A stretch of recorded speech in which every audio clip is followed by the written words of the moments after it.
오늘은 법다운 법은 어떤 것인가 이걸 주제로 하겠습니다. 이 질서가 두 가지로 이분되어 있는데 지금 두 가지로 양분시켰습니다. 이 질서를 가지고 공법이라는 것이 뭐냐 또는 사법이라는 것이 뭐냐 하는 것을 중심으로 설명을 하겠습니다. 그 다음에 룰 오브 로 등등입니다.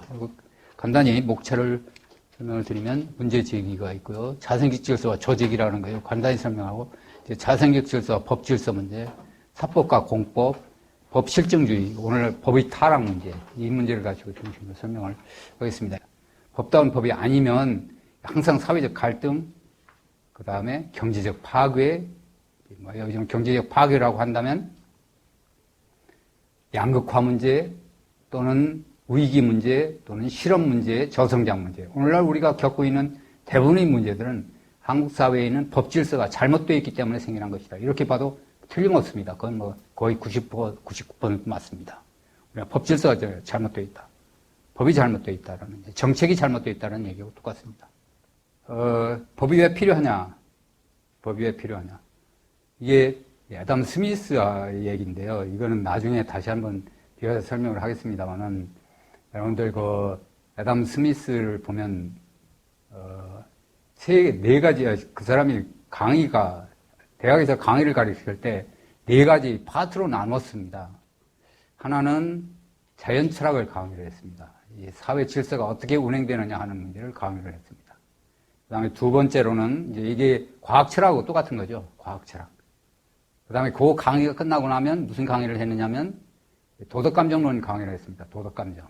도덕이라는 게 어떤 식으로 형성되느냐 하는 문제, 아니면 도덕이라는 게 어떤 형식으로 만들어지느냐, 도덕의 종류는 어떤 것들이 있느냐, 그 다음에 그 어떤 도덕이 사회 질서, 거대한 사회, The Great Society라는 얘기를 쓰는데, 애덤 스미스에서 거대한 사회 질서의 기초가 되느냐 하는 문제들. 이런 문제를 다루죠. 그 다음에 세 번째에 가면 법학강론을 가리킵니다. 그리고 마지막에 가서 국부론을 가리키죠. 이게 서로 연관되어 있다는 얘기입니다.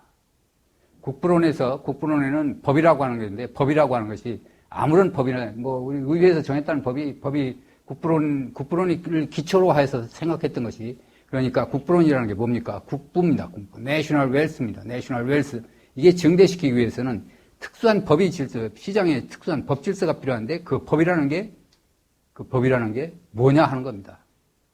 그 법 질서가 없으면 보이지 않는 손이 작동하지 않는다는 얘기죠. 그 얘기입니다. 이건 뒤에 가서 다시 한 번 더 설명을 할 겁니다. 법질서, 시장경영, 그 다음에 마지막으로 법다운 법의 기준입니다. 어떤 법이 좋으냐 하는 겁니다.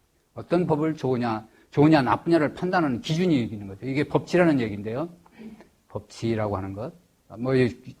개념 용어들이 굉장히 새로운 용어들이 마구 쏟아져 나오기 때문에 여러분들한테 혼돈이 있을 겁니다. 가능하면 내가 전문적인 용어를 사용하지 않는 방향인데, 이 전문적인 용어라고 하는 게 개념적인 거기 때문에 모든 걸 머릿속에 기억하기가 참 좋습니다. 그 내용만 알고 있으면. 머릿속에 좋으니까 개념이라고 하는 거, 이거 굉장히 중요한데, 개념이라는 걸 사용하기 전에 설명을 통해서 여러분들한테 개념 설명을 하도록 하겠습니다. 자, 이제 여기서부터 시작을 하겠습니다. 자, 왜 이게 법이라는 무엇인가라고 하는 문제를 제기할 때, 법다운 법이라는 게 무엇인가라는 문제 제기에서 왜 하필 이 질서 문제를 들어가느냐 이거죠. 이 사회 질서라는 게 인간과의 관계들을 형성하는 그런 거거든요. 인간, 사회입니다. 사회 문제입니다. 사회가 어떤 모습으로 운행되느냐 하는 거죠. 이걸 이제 중심으로 합니다. 과거에 지금 자유주의자들이 노직이라든지 또는 존 롤스라든지 이런 사람들이 사회 이론을 갖지 않고 직접적으로 문제를 들어갔다는 비판을 받습니다. 사회 이론이 없는 거죠. 사회 이론. 소위 경제 이론이 없다는 얘기하고 똑같습니다. 좌파들하고 똑같은 거죠. 좌파들이 경제 이론이 없죠. 이론이 없습니다. 경제 이론 없이 직접 사회 문제로 직접 들어가게 됩니다. 그게 전통적으로 자유주의 문제였습니다. 자유주의가 현대 자유주의자들 예컨대 노직이라는 사람 또는 좌파로 분류하는 존 롤스도 마찬가지입니다. 사회 이론이 없습니다. 노직은 완전히 작은 정부를 주장하는 작은 국가를 주장하는 사람이었죠. 그런데 사회 이론이 없습니다. 그런데 이 문제를 짚고 넣은 것이 이제 하이에크입니다. 하이에크의 핵심적인 포인트가 뭐냐면 하이에크 철학이라는 게 굉장히 광범위한 철학인데 이 원대하죠. 하이에크의 철학이라는 거, 사회 철학이라는 게 원대합니다. 그 다음에 심오하죠. 엄정하죠. 그런데 그 핵심적인 포인트는 뭐냐 하는 겁니다. 하이에크 사상의 핵심적인 포인트는 이게 자생일성입니다. 이게 사회이론입니다. 여기서 모든 걸 다 도출해냅니다. 법 문제, 정의 문제, 국가 문제, 또는 이걸 중심으로 해서 각 그 패러다임들, 사회주의 비판, 법실정주의 비판, 그 다음에 자연권 비판, 이런 거 모든 걸 다 이걸 중심으로, 요 자생적 질서라고 하는 요 부분을 중심으로 해서 설명을 하고 있다. 라는 얘기입니다. 이 자생적 질서의 중요성이 바로 여기에 있다는 거예요. 하이에크의 중심 사상이라고 하는 것이 바로 자생적, 스폰테이니어스 오더라고 하는 것. 이겁니다. 그래서 자생적 질서, 조직의 문제. 자, 우선 지난 시간에 설명한 거를 다시 한번 여기서 강조를 하는 겁니다. 이게 중요한 부분. 자생적 질서, 조직인데, 원래 인류 사회에서 우리 동서양을 똑같습니다. 동서양에 막론하고 질서에는 양분했습니다. 자연적 질서 아니면 인위적 질서 이렇게 설명을 했습니다. 자연적 질서, 내추럴 오더 아니면 아티피셜 오더라고 분류를 했습니다. 자연적 질서라고 하는 것은 인간 행동이 전혀 없는 경우에 생기는, 인간 행동과는 전혀 독립적으로 생겨나는 질서입니다. 독립적이다. 우주라든지, 지구를 중심으로 해서 달에 돈다라든지, 우리 인체 문제. 인간이 의도적으로 만드는 거 아니죠. 인체라고 하는 것. 그렇죠? 이게 자연적 질서입니다. 내추럴 오더다. 내추럴 오더. 그 다음에 또, 아티피셜 오더, 인위적 질서입니다. 인위적으로 만들었습니다. 마치 건물을 달인 놓듯이 건축을 만들어 놓습니다. 이게 인위적 질서입니다. 대표적인 예가 뭐가 있느냐면 군인, 인위적 질서입니다. 그렇죠? 인위적 질서. 이와 같이 조직 질서, 인위적 질서를 조직이라고도 부릅니다. 오거나이제이션. 여러분들 조직이라는 말을 함부로 쓰는 단어는 아닙니다. 조직이라는 단어. 조직은 항상 목적을 가지고 있고 의도적으로, 의식적으로 만드는 게 조직입니다. 아티피셜 오더죠. 항상 목적을 가지고 의도적으로 만드는 것이다. 그래서 조직을 보면 항상 목적이 들어 있습니다. 사회주의 계획경제였습니다. 사회주의 계획경제. 그 다음에 또 하나는 군대 퍼레이드입니다. 군인 퍼레이드. 그건 뭐냐면, 목적이, 이런 인위적 질서에는 사람들이 하고자 하는 일들을 전부 다 지정해 줍니다. 사람들이. 그러니까 사령탑이 항상 존재하고 있죠. 사령탑이 존재하고 있고, 그 사령탑에서 사장이 있습니다. 사장이 그 목표를 정하고, 그 목표에 따라서 사람들 배정을 합니다. 인위적으로 질서를 만들어 놓는 거죠. 우리 사회에 보면 굉장히 많죠. 굉장히 많습니다. 그렇다고 해서 인위적 질서가 전부 필요 없느냐? 그렇지는 않습니다. 필요한데, 전체 사회를 이런 식으로 만들어서는 안 됩니다. 여러분들 조직으로서 특히 전형적인 게 뭐가 있어요? 기업들이 있습니다. 기업들. 기업이라는 게 이게 조직이거든요. 인위적으로 만들었습니다. 어떤 목적을, 이윤축이라고 하는 목표를 가지고 이제 만들었습니다. 인위적으로. 그 목표를 위해서 만드는 거죠. 그리고 사람들, 너는 여기서 일하라, 너는 여기서 일하라. 내적 분업이 자생적으로 저절로 형성된 것이 아니라 위에서 지시를 내립니다. 너는 이거 하고, 너는 이거 하고. 그러니까 분업이 인위적으로 만들어 놓는 거죠. 이게 필요하죠. 그렇죠? 노동조합들 있죠. 노동조합이라는 거 있죠. 노동조합도 이거 조직입니다. 조직이 있고, 위계적으로 되어 있습니다. 조직은 항상 위계적으로 되어 있습니다. 위계적으로 되어 있고, 그러니까 상하 관계 있죠. 사령탑이 있고, 사령탑 밑에 사장, 부사장, 쭉 위계적으로 되어 있습니다. 군대, 전형적이 그렇습니다. 사회주의 계획경제 참 그렇습니다. 그런데 여러분들 정부 조직 특히 그렇습니다. 정부 조직 아주 전형적이죠. 정부 조직. 법원도 그렇고, 입법부, 사법부, 행정부 전부 다 위계적으로 되어 있습니다. 위계 질서죠. 이게 조직입니다. 항상 뚜렷한 거기에 그 목표를 가지고 있습니다. 그 목표를 위해서 만들어 놓은 거죠. 그런데 여기서 우리가 주목할 점은 나중에 조직이라고 하는 게 여기서 이제 공법입니다. 공법은 바로 조직 질서에서 나오는 겁니다. 조직입니다. 조직과 관련되어 있습니다. 공법은 파블릭 룰, 파블릭 로고 있죠. 이거 완전히 조직입니다, 조직. 특정한 목적을 가지고 계획해서 만든 질서다. man-made order라고 합니다, order. man-made order. man-made order. 이거 분명히 구분을 할 거.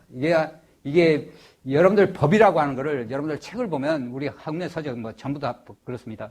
이 얘기 전혀 빠지지 없습니다. 법이라는 게 뭐 사람들과의 관계를, 인간과의 관계를 규제하는 룰을 규제하는 것이다. 라는 식으로. 사회에서는 뭐 이런 게 필요하다는 정도지, 어떤 관점에서 어떤 관점에서 법을 봐야 되느냐라고 하는 것. 질서의 관점에서 보면 이게 뚜렷이 나타나죠. 이렇게 했을 때 공법이냐, 뭐냐, 사법이 뭐냐 하는 걸 분명히 구분합니다. 그렇죠. 이거 이렇지 하면 소용이 없습니다. 구분은 불가능하죠. 구분을 한다고 해도 나중에 헤매는 거죠. 그리고 이 질서는 외부에서, 외적인 거죠. 외부에서 이걸 외생적 질서라고 얘기를 합니다. 외생적 질서. 그 내부에 있는 사람들이 밑에서부터 생겨난 질서가 아니라 위에서 만들어 놨습니다. 위에서 만들어 놓은 질서다. 대표적인 예 다 설명이 됐죠. 그 다음에 자연적 질서 또 하나 얘기를 한다면, 뭐, 인위적이라는 게 여러분들 여성들 얼굴 성형수술하는 거, 이건 인위적으로 얼굴 만드는 겁니다. 이제 자연적인 건 어머니로부터, 부모로부터 타고난 그대로 오는 거, 이제 자연적인 거죠. 여러분들 자연적 질서가 좋다고 보죠. 그렇죠. 인위적인 것보다. 그렇죠. 자연적인 것. 그런데 인간 사회에서 자연적 질서가 있습니다. 이게 바로 가족입니다. 가족. 이건 본능에 의해서 생겨난 거죠. 본능이라는 거는, 인간 본능이라는 거는 이미 프로그램 되어 있기 때문에 사후적으로 학습하지 않아도 저절로 형성이 되는 거죠. 형성됩니다. 저절로 그렇습니다. 친구 관계, 우정 관계, 우정. 이게 전부 다 본능적인 거죠. 자기 소규모 그룹끼리 움직이는 것, 끼리끼리 노는 것들. 이게 전부 다 본능적인 겁니다. 이게 자연적 질서입니다. 동창회, 우리 이 개인주의화, 자유주의가 발전이 되지 않으면 않을수록, 전통사회일수록, 농경사회일수록 이 그룹들 좋아하죠. 아는 사람 끼리끼리 하는 거 좋아하죠. 이게 본능적인 건 나온 거죠. 이제 이게 점점 더 발전이 되어서 산업화하면서 시장경제에 발전하면서부터 이제 이게 좀 달라지죠. 이게 개인주의화하면서 달라지기 시작을 하는데. 어쨌든 이겁니다. 내부적으로 난 게 아니라 외부에서 만들어진 질서다. 이제 자생적 질서가 뭐예요? 자생적 질서. 이걸 여러분들 기억을 해둬야 됩니다. 이 질서라고 하는 것은 인간의 행동은 있습니다. 지금 자연적 질서에는 인간의 행동이 없습니다. 물론 아까 가족 만드는 것도 가족이라는 게 인간 행동이라고 하는데 인간 행동은 있지만 그 행동은 일부 엑스트라 행동이 필요 없는 겁니다. 이건 본능계에서 나온 거기 때문에 이건 별도의 행동이 필요 없는 거죠. 그런데 조직이라고 하는 것은 인간 행동에 의해서 의도적으로 계획해서 만들어 놨습니다. 그런데 세 번째 질서입니다. 제3의 질서. 이건 인간 행동은 있었는데, 인간 행동은 있습니다. 인간 행동이 없으면 형성이 되지 않습니다. 인간이 없으면 형성이 되지 않습니다. 인간 행동은 있었는데, 인간의 의도적으로 만들어 놓은 건 아닙니다. 의도적으로 만드는 것이 아니라, 인간의 행동이 있었는데, 무의도적으로 형성됩니다. 의도치 않게 만들어진 거죠. 의도치 않게. 이래이래 사람들이 각자 자기 목표를 추구하는 과정에서 의도치 않게 형성된 겁니다. unintentional 한 겁니다. 묘하죠, 이거. 그렇죠? 묘한 겁니다, 이 질서는. 언어 보십시오, 언어 만드는 사람 아무도 없습니다. 오서가 없습니다. 언어를 인위적으로 만드는 게 아니죠, 언어라는 게. 그렇죠?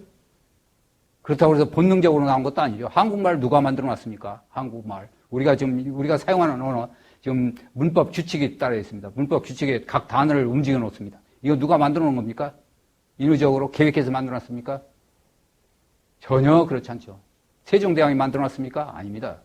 세종대왕은 우리 말을 어떻게 써야 되느냐 하는 거, 근데 그것도 난 그래요. 아직까지는 확신을 하지 못해. 세종대왕이 글자를 만들었다? 글쎄요. 인간이 그렇게 천재적인지 아는데, ABC도 있죠. 알파벳 만든 사람 아무도 없습니다.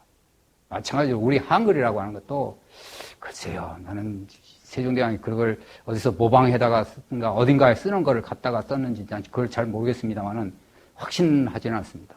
만들었다? 이게 계획해서 만들었다? 우리 알파벳 계획해서 만드는 것이다? 창조해낸 것이다? 아까 man-made 있죠. 이건 우리가 기독교 종교적으로 설명한다면 man-made는 창조입니다. 창조설. 바로 스폰테니어스 오더는 이제 진화설입니다. 진화입니다. 제가 1997년도에 쓴 책이 하나 있는데 진화냐 창조냐라는 책이었습니다. 진화냐 창조냐. 그게 바로 창조라고 하는 건 인간에 의해서 만들어진 질서입니다. 진화는 저절로 만들어진 거죠. 바로 언어가 그렇습니다. 만들어놓은 사람 아무도. 그러나 인간은 행동은 지었습니다. 말을 하려는 어딘가 인간의 본능적으로 언어 능력은 가지고 있습니다. 언어 능력은 가지고 있는데 어떤 언어를 만드느냐. 이거는 어떤 언어를 한국어는 우리가 쓰는 언어는 본능적으로 타고난 게 아닙니다. 후천적으로 배웠을 뿐입니다. 쓰기, 읽기, 그다음에 세마기. 이거는 후천적인 문제죠. 후천적인 것. 쓰기, 읽기, 그다음에 세마기. 이건 후천적인 겁니다. 본능적으로 타고나지는 않았습니다. 물론 학습 능력은 가지고 있습니다. 뭔가 배울 수 있는 능력이 있는데 그 능력이 언어의 형태로 언어 배우는 능력으로 변화되는가 하는 식으로 변합니다. 언어 그렇습니다. 언어. 관습 그렇습니다. 관습. 여러분들 관습 만드는 사람 아무도 없습니다. 그렇죠. 우리 생활 습관, 문화라는 게 전부 다 그렇습니다. 대부분의 문화라고 하는 것이 이게 창조된 것, 인간에 의해서 누가 계획해서 만드는 것이 아니라 사람들이 자기 자신의 욕구를 충족시키면서 다른 사람과 상호작용 과정에서 형성된 것이 바로 문화입니다. 문화. 의식적으로 계획해서 만들어진 문화 아니죠. 글쎄요, 한국 문화 뭐라고 할까요? 한국 문화 말로 다 표현할 수 없죠. 한국 문화 뭐죠? 한국 문화가 뭐죠? 이거 표현하기 굉장히 힘듭니다. 뭔가 미국 사람하고는 달라. 문화라는 게 정말 그렇습니다. 왜 그러냐면 인위적으로 만들었다고 한다면 알 수 있죠. 표현할 수 있죠. 그런데 우리가 이게 사람들과 상호작용 과정에서 우연히 생기는 겁니다. 의도치 않게 생기는 거죠. 독일 말은 니 더하기 넷이었습니다. 아무것도 없었는데 갑자기 생겨났어, 이거요. 이건 언어 같은 게 그러죠, 언어. 시장이라는 게 바로 그겁니다, 시장이라는 게. 시장이라는 게 바로 이게 누가 창조해낸가? 아닙니다. 사람들이 배고프니까, 먹고 살을가 하니까, 우연히 서로 교환하면, 아니면 분업을 하면 좋은 것이다, 라고 해서 미리 계획해서 만들어진 거 아니거든요. 여러분들 A의 회사, B 회사가 A 회사, B 회사, 시장에서 그렇습니다. A 회사, B 회사 분업적입니다. 분업적입니다. A 회사는 강철을 만들고 B 회사는 자동차를 만듭니다. 여러분들 예를 들면 연필 하나 만듭니다. 연필 하나 만드는데 엄청나게 많은 사람들이 협력을 합니다. 그렇죠? 흑연 만드는 데서부터 수천 가지가 있습니다. 그게 연필 하나 만드는데 누가 연필 만들고 전부 계획해가지고 만드는 거 아니죠. 그렇죠? 그 수많은 계열들. 연필 하나 만드는데 들어가는 종류가 얼마나 됩니까? 몇 가지 되겠습니까? 수백 종입니다, 수백 종. 가장 근원적인 게 흑연입니다, 흑연 파는 거. 흑연을 파서, 그걸 조절해서, 그 다음에 연필 만드는데 또 나무 있죠, 이런 것들. 나무는 어디서 수입해다 만들거나, 여러분들 가지고 있는, 우리가 아침 식탁에 모이는 식탁 보십시오, 식탁. 누가 계획해서 나한테 식탁 갖다 놓습니까? 식탁에는 물건들 보세요. 식탁에 야채라든지 고기라든지 그런 것들. 누가 계획해서 나라는 사람한테 갖다 주는 사람 아무도 없습니다. 시청 사람? 박 시장이 그걸 만들었습니까? 아닙니다. 이거는 서로 자기 것을 챙겨서 노력을 하다 보니까 결국은 그게 나한테까지 오는 겁니다. 누가 계획한 사람 아무도 없죠. 보이지 않는 손, 애덤 스미스, 여러분들 혹시 애덤 스미스를 아면 참 좋은데, 애덤 스미스의 보이지 않는 손이라는 게 바로 그런 의미입니다. 보이지 않는 손은 있긴 있는데 보이지 않는다. 이런 뜻은 결코 아닙니다.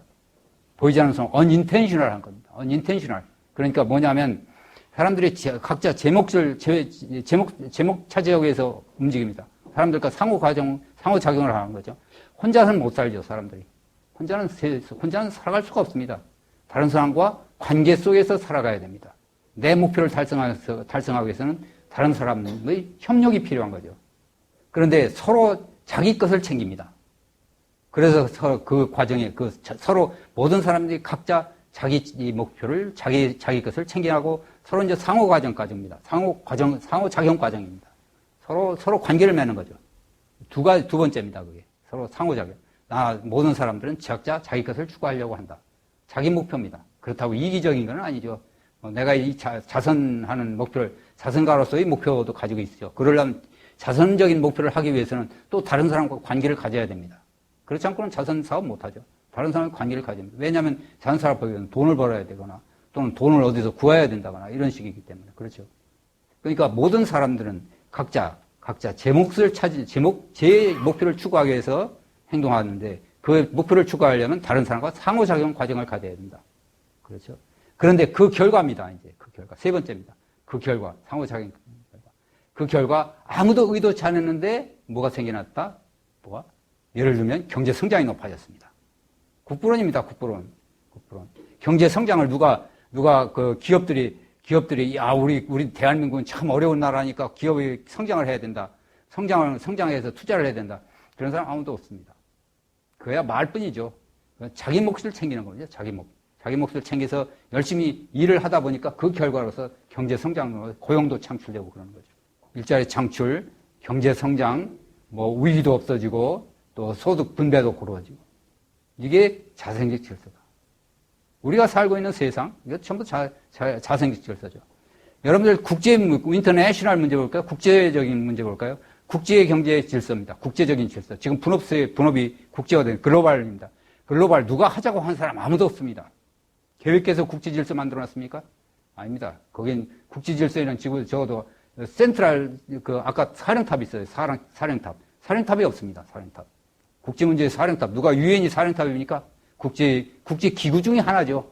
국제 질서의 형성에 영향을 미치는 하나의 단위로서 움직이지만 그러나 전체 국제 질서를 형성하는 데는 못됐습니다. 형성할 수는 없습니다. 아나키 상태죠. 지금 국제 질서는. 아나키입니다. 중앙정부가 없습니다. 그렇죠. 중앙정부. 그렇지만 국제 질서가 유지되거든요. 특히 경제 질서. 국제 경제 질서입니다. 거대한 사회죠. 엄청나죠. 그렇죠. 우리 현재 한국의 지금 분업이 남미 쪽, 남미라든가 미국이라든가 막 각 세계 도처와 지금 협력을 하고 있습니다. 이와 같이 생기는 이 협력한다는 게 누구하고 협력하라, 어떤 계획에서 어떤 그 사령탑에서 계획위에서 A 회사와 B 회사, 독일 회사하고 한국 회사가 서로 협력하는 게 아닙니다. 그건 각자 사람들이 서로 협력하는 과정이죠. 그러다 보니까 국제 경제 질서도 형성되고 국내 경제도 향상되고 또는 분업이라든지 실업 문제도 해결되고 그렇습니다. 이게 자생적 질서죠. 자생적 질서의 대표적인 게 언어라고 하는 것. 물론 언어에도 인위적으로 만든 언어 있습니다. 뭐가 있어요, 여러분들? 에스페란토 그렇습니다. 에스페란토. 이게 인간에 의해서 만들어진 질서는 커질 수가 없습니다. 확대가 안 됩니다. 인간의 지능이 그 정도밖에 안 되거든. 그러나 수천만 명이 상호작용 과정을 통해서 형성되는 질서는 거대해질 수밖에 없습니다. 확장될 수밖에 없죠. 커질 수밖에 없습니다. 왜? 사람들이 수천만의 머리가 움직이는 거기 때문에 복잡해야 되죠. 점점 복잡해야 됩니다. 북한 보시죠. 북한 경제는 아주 단순 경제거든요. 단순 경제. 남한 쪽 보십시오. 남한 보십시오. 엄청나게 복잡하죠. 남한 경제는. 어느 누구도 알아볼 수 없을 정도로 복잡합니다. 이게 자생적 질서의 특징입니다. 이제 이겁니다. 그런데 특히 주목해야 할 점은 인간관계가 수평적이라고 하는 겁니다. 자생적 질서는 인간관계가 수평적이다. 아까 조직 질서는 언제든지 인간관계가 수직적이었습니다. 조직. 여러분들 조직하면은 이게 사회주의 국가에서 조직이라는 말 굉장히 많이 씁니다. 그 다음에 원시 사회에서 조직이라는 말 굉장히 많이 씁니다. 조직. 왜냐하면 그 사람들은 공동으로 사냥 나가고 공동으로 채취하고 수렵 채취를 해야 되기 때문에 항상 조직이 필요했습니다. 공동 목적이 있죠. 그 다음에 수령 누구의 명령 지시에 따릅니다. 그래서 조직 사상이라는 게 원시적인 사상입니다. 원시적인 사상. 원시 문화. 이 조직 사상이라는 게 원시 시대부터 우리 전통적으로 우리의 DNA 속에 맺혀져, DNA 속에 들어있는 거죠. 조직 사상이라는 게. 그리고 조직 사상이라고 하는 건 언제든지 지시와 명령에 의해서 한다. 지시와 명령이라고 하는 거. 위계 질서니까요. 그렇죠? 위계니까. 지시 명령입니다. 그게 민주주의라고 하든 뭐든 다 그렇습니다. 민주주의 법을 만들던 게 지시입니다. 다수의 지배죠. 다수가 지시를 내는 거죠. 자생적 질서는 이게 수평적이다. 수평적입니다. 바로 이 시장 경제가 바로 자생적 질서입니다. 그 수평적이다라고 하는 것. 여러분들 무슨 사회죠? 어떤 사회인가? 귀족사회. 이것도 역시 위계 질서입니다. 위계 질서. 조직 사회죠. 원시적인 본능에 의해서 형성되어진 최고의 본능적인 질서가 원시 위계 질서입니다. 그거를 깨인 것 자생식 질서죠. 그거를 깨인 것 수평적으로 인간들은 다 똑같이 만들었습니다. 인간은 다 똑같다. 기본적으로 똑같다. 신분이죠. 신분이 똑같다는 얘기입니다. 신분 질서. 신분 질서가 동일하다. 똑같다. 평등하다. 여기서 만들어진 거죠. 자, 여러분들 여기서 자생식 질서 조직이라는 도표를 만들었습니다. 이거 지난 시간에 설명을 했던 겁니다. 자, 여기서 주목해야 할 거는 그렇습니다. 자, 여러분들 꼭 기억을 해야 될 것이 이게 자생식 질서에는 공동의 목표가 없습니다. 누구나 다 각자 목표가 있습니다. 각자 목표가 있지 공동의 목표가 없다. 각자 목표가 있습니다. 제각진 목표가 있습니다. 공동의 목표가 없고 이게 시장이 그렇습니다. 소비자들, 생산자들, 아니면 노동자들, 사용자들. 각자 제각기 목표가 있습니다. 각자 목표 있죠. 노동계약, 각자 목표에 따라 계약을 했습니다. 소비자와 생산자, 전부 다 이게 수평적입니다. 여러분들 백화점에 가서 내가 물건 사는데 지시 명령 내리는 사람 아무도 없습니다. 백화점 주인이 나한테 이거 사라 저거 사라 명령하지 않습니다. 아주 완전히 수평적이죠. 이제 수평적이고 그 다음에 공동의 목표가 없다. 이게 다중심적 질서다. 각자가 다 중심이 되어 있습니다. 중심입니다. 그런데 이 조직 질서는 공동의 목표가 존재합니다. 공동의 목표. 회사 가면 공동의 목표 딱 있죠. 그렇죠. 금년 목표 얼마 정하는 거죠.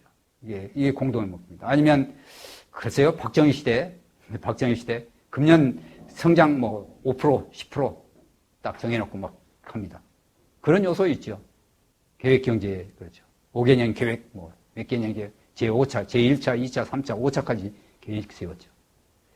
그런데 그게 한국 경제를 발전에 얼마만큼 기여했느냐는 건 또 다른 문제입니다. 그런 식으로 해서. 여기서는 설명하는데 나는 한국 경제가 그렇게 계획 경제를 해서 성공했다? 결코 그렇게 보지 않습니다. 자생적인 질서죠.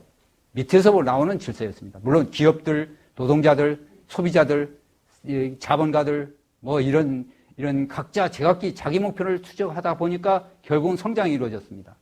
그래서 나는 그렇게 봅니다. 국가의 개입이 있었음에도 국가 때문에 한국 경제 발전이 이루어진 것이 아니라 국가의 개입에도 불구하고 성장이 이루어졌다라는 식이죠. 난 그렇게 보고 있습니다. 때문이 아니라 정부 주도 때문에 경제 성장이 이루어진 것이 아니라 정부 주도에도 불구하고 경제 성장이 이루어졌다는 얘기죠. 그게 바로 자생식 질서가 있었다는 거예요. 그걸 얘도 불구하고 성장이 이루어졌다? 그러면 거기에 메꿔야 될 거. 그럼 성장이 왜 이루어졌느냐 이거죠. 이게 자생식 질서입니다. 힘이 있었거든요. 밑에서부터 올라오는 힘, 경제적인 자유, 경제적 자유라는 힘. 그거 있었습니다. 그러니까 제일 여러분을 주목하는 법이라고 하는 걸 설명할 때 법이라는 게 반드시 주목해야 할 점은 목표가 있느냐 없는 겁니다. 자생식 질서의 기초가 되는 법이라고 하는 것, 그 다음에 조직에서의 법이라고 하는 것, 이게 목적이 있느냐 없느냐 하는 겁니다. 이게 자생식 질서의 기초가 되는 법에는 목적이 들어있지 않습니다. 하고자 하는 목표가 절대 들어있습니다. 이거는 이게 이제 잘못된 법이라는 얘기입니다. 이건 조직을 위한 법이지. 이게 이런 식으로 아마 분류하는 것, 이거는 하이에크에서 비롯된 겁니다. 이건 최초죠. 이런 식으로. 이게 스코틀랜드 계몽주의 전통입니다. 스코틀랜드 계몽주의. 계몽주의는 두 가지 종류가 있는데, 하나는 스코틀랜드 계몽주의가 있고, 또 하나는 프랑스 계몽주의가 있습니다. 프랑스 계몽주의는 man-made입니다. 인간에서 의도적으로 계획해서 만들어진 이런 질서를 중요하다. 이게 토마스 홉스를 중심으로 해서 데카르트이죠. 데카르트. 그 유명한 데카르트입니다. 데카르트의 전통에 서 이어진 토마스 홉스, 루소, 이루어집니다. 그 다음에 사회주의 계획경제, 복지국가, 또 오늘날 말하는 뭐였죠? 존 롤스 같은 사람, 케인스 같은 이런 사람들 전부 다 이게 man-made 질서입니다. 인간에 의해서 만들어야 이게 질서가 제대로 잡히는 거지. 인간의 간섭이 있어야 지난 시간에 설명을 했습니다. 아담 스미스와 홉스를 비교를 하면서 그렇죠. 홉스는 그냥 국가가 가만히 있으면 안 된다 말이지. 국가가 인위적으로 개입을 해야 된다. 국가의 존재로 인해서 이게 사회 평화가 이루어질 수 있다는 얘기입니다. 아담 스미스는 그렇지 않았죠. 보이지 않는 손이었습니다. 국가는 좀 뒤로 가 있으라 하는 얘기였습니다. 이제 이 전통이죠. 여러분들 그 다음에 수평적, 수직적이라는 거 분명히 구분을 하시고요. 이것. 그 다음에 행동 규칙입니다. 행동 규칙에 대해서 설명해. 모든 게임 규칙, 여러분들 다시 한번 설명하면 모든 게임에는 게임 규칙이 있습니다. 게임 규칙이 있어야 게임이 성립됩니다. 게임 규칙이 없어서 게임이 성립할 수 없습니다. 그렇죠? 축구 게임, 배구 게임, 무슨 우리 화투놀이, 이거 전부 다 게임 규칙이 있고, 게임 규칙이 테두리 내에서 게임을 하는 거죠. 마찬가지로 시장이라는 것도 그렇습니다. 시장이라는 것도 게임 규칙이 있습니다. 게임 규칙이 있고, 그 게임 규칙을 통해서 게임 규칙이 전제되고, 게임 규칙이 틀 내에서 비로소 이제 게임이 이루어지는 거죠. 시장이라는 것도 게임 규칙이 있고, 게임 규칙이 테두리 내에서 이제 서로 상호작용, 교환을 하게 되는 거죠. 그때 이제 행동 규칙입니다. 이 행동 규칙에 대해서는 뒤에 가서 다시 한번 설명을 드리겠습니다. 그런데 여기서 주목해야 할 점은 그 게임 규칙에 특수한 목적이 들어있다. 달성하고자 하는 목표가 들어있지 않습니다. 그 게임에 참여한 사람들끼리 모여서 야, 우리 이런 목적을 달성하자라는 그런 목적이 없습니다. 누구나 다 각자 목표입니다. 각자 목표. 각자 제각기 목표를 추구하는 거죠. 예를 들면 얘가 여기 있는데요. 자생직실서, 조직실서. 여기서 주목해야 할 점은 수평적이다, 수직적이다, 다목적적이다, 목적이 단일 목적이다 하는 것. 그거를 교육을 하시고요. 그 다음에 예를 보면, 시장 질서라고 하는 것, 시장 경제, 시장 질서. 시장 경제라는 게 이게 자생익 질서죠. 아주 전형적입니다. 이게 이런 시장이라는 게 자생익 질서다. 국가가 개입하지, 그렇게 깊이 국가가 개입하지 않는다고 해도 저절로 질서가 형성된다는 얘기입니다. 그게 자생익 질서입니다. 사람들이 그냥 놔둬도 질서가 형성이 된다라는 얘기입니다. 국가가 개입하지 말아라.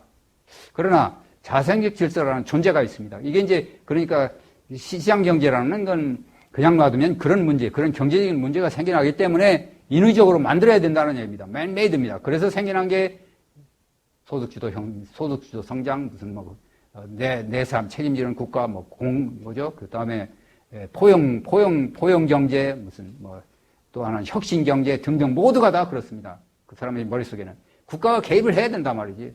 국가가 개입을 해야 된다.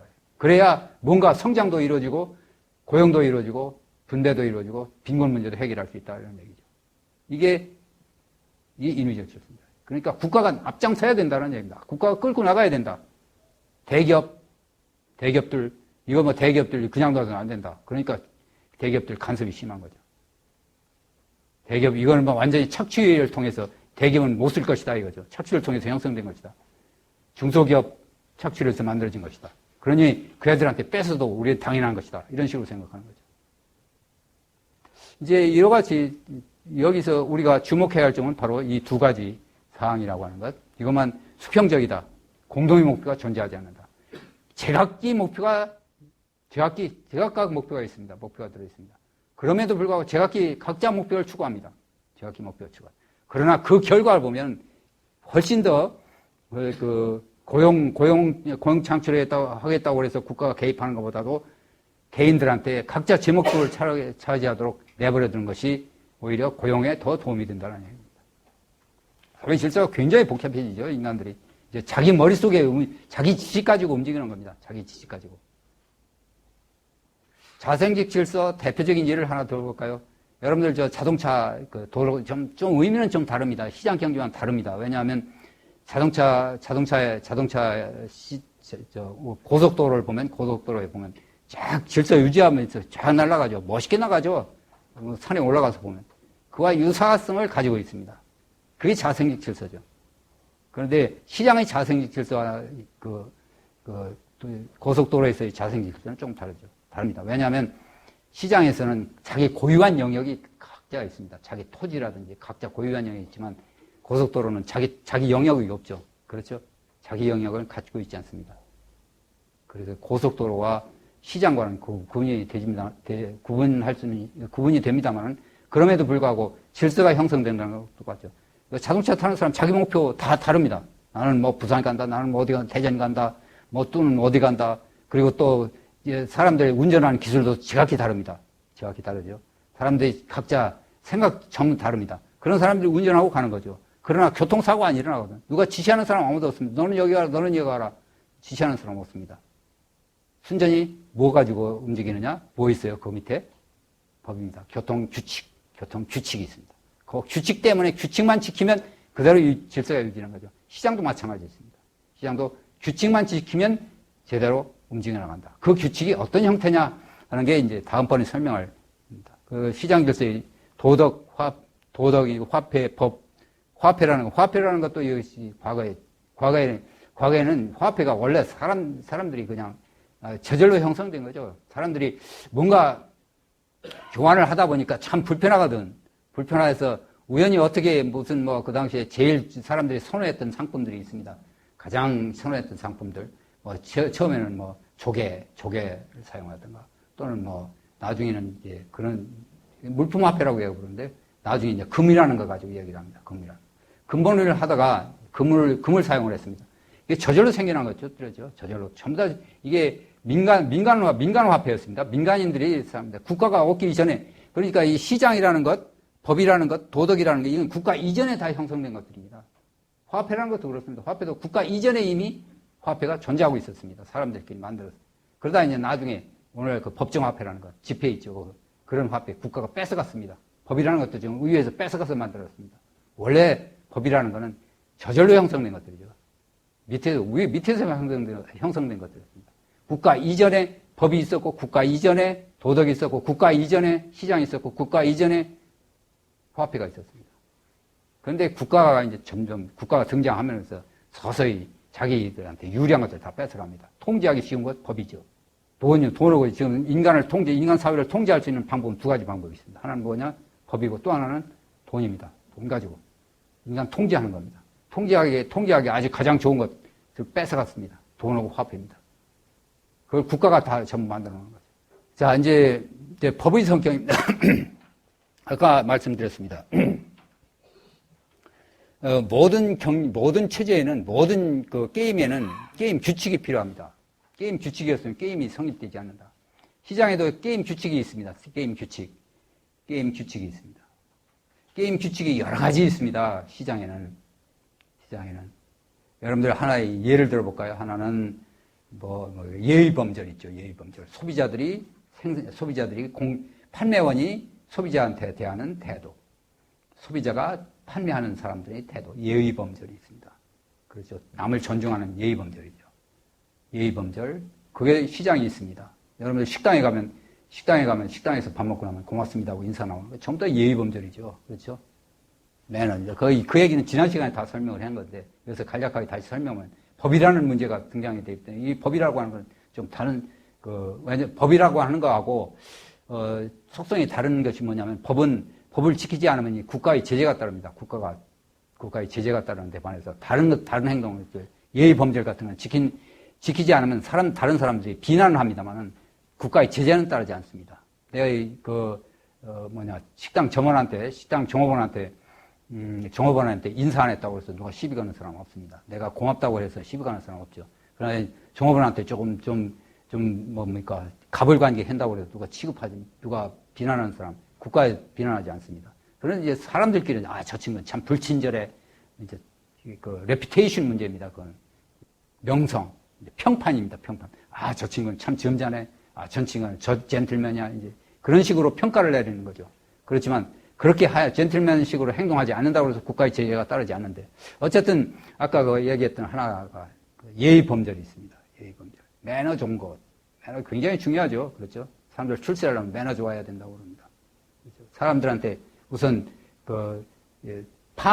사업 파트너로서 선정받기 위해서 매너가 좋아야 된다는 얘기를 많이 합니다. 그 다음에 또 뭐 있어요? 뭐 있을까요? 도덕 중에. 우리 지키는 것. 직업윤리라는 게 있습니다. 직업윤리. 그렇죠. 지금 의사로서의 윤리가 있고 각자 윤리들이 있습니다. 그거 지킵니다.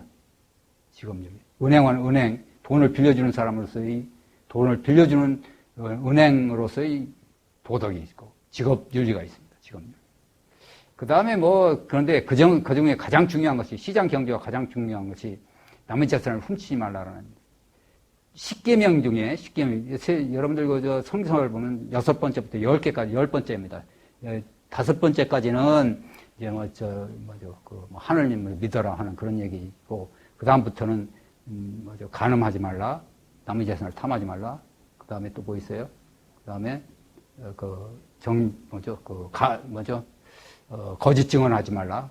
그 다음에 살인하지 말라. 그 다음에 남의 재산 탐하지 말라. 도둑질하지 말라. 등등해서 6번째 10번째까지 유명한 거였습니다. 그게 이제 나중에 형법으로 변한 거죠, 형법. 형법의 기초는 바로 그거였습니다. 그리고 그게 바로 시장경제의 기초가 된 거죠. 이걸 성서에서 이게 종교에까지 신성시한 거죠. 신성시한 겁니다. 그런 그 행동 규칙이었습니다. 행동 규칙. 이제 이런 규칙들이 있습니다. 그 다음에 시장에서 가장 중요한 게 또 뭐 있습니까? 뭐 있어요? 약속을 어겨서는 안 된다라는 거죠. 약속을 어겨서는 안 된다.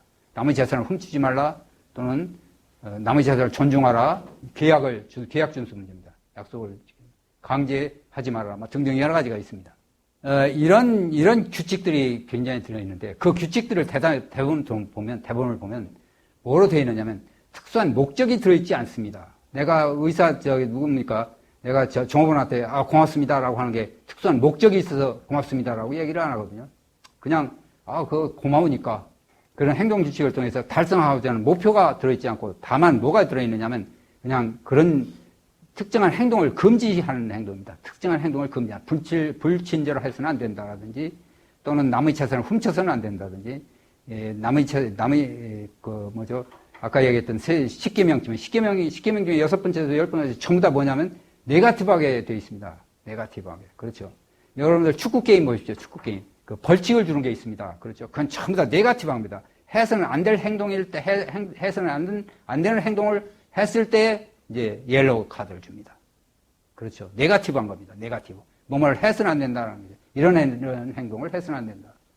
예, 이와 같이 그 행동 규칙, 그 자생적 질서의 기초가 되는 행동 규칙의 특성은, 자생적 질서의 기초가 되는 행동 규칙은 언제든지 네거티브하게 되어 있다. 특정 행동을 금지시키고, 그런데 이걸 예외가 없습니다. 모든 사람들한테 다 예외가 없이 모든 사람한테.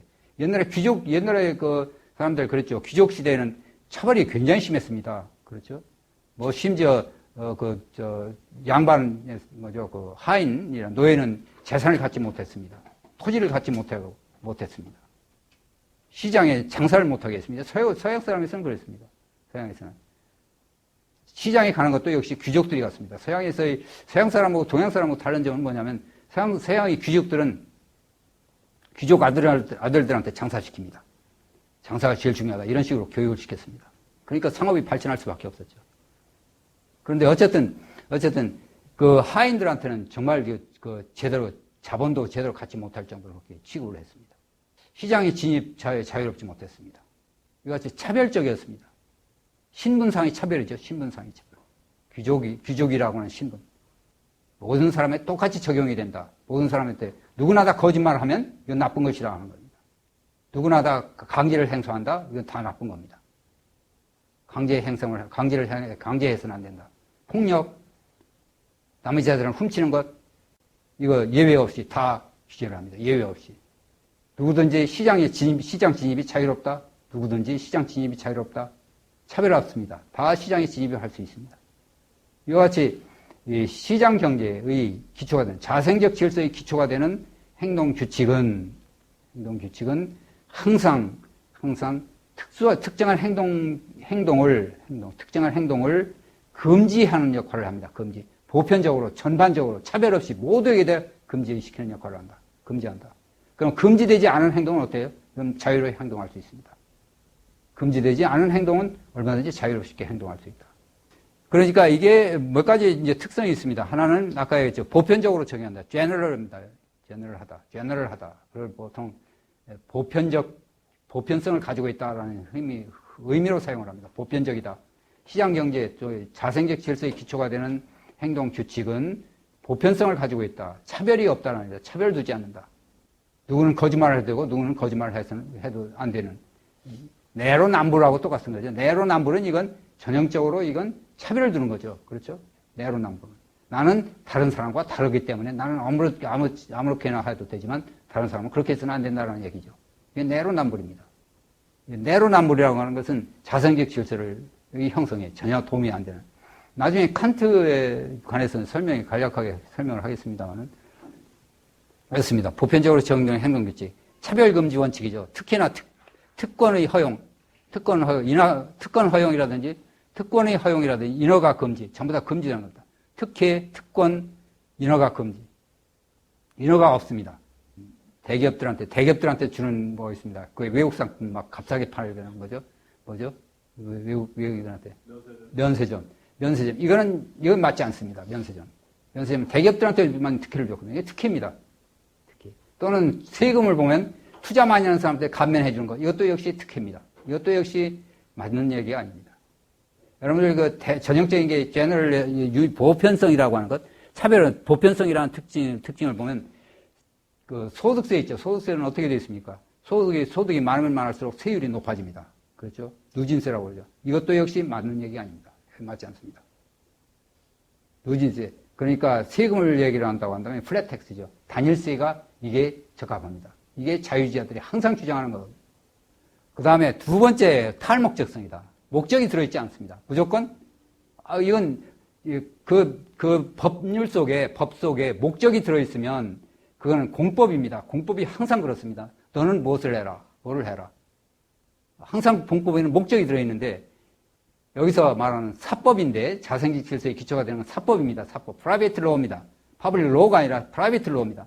프라이베이트 로우에서는 항상 탈목적성이라는 것. 목적이 들어있지 않습니다. 몸을 해라. 무엇을 해라. 하는 것.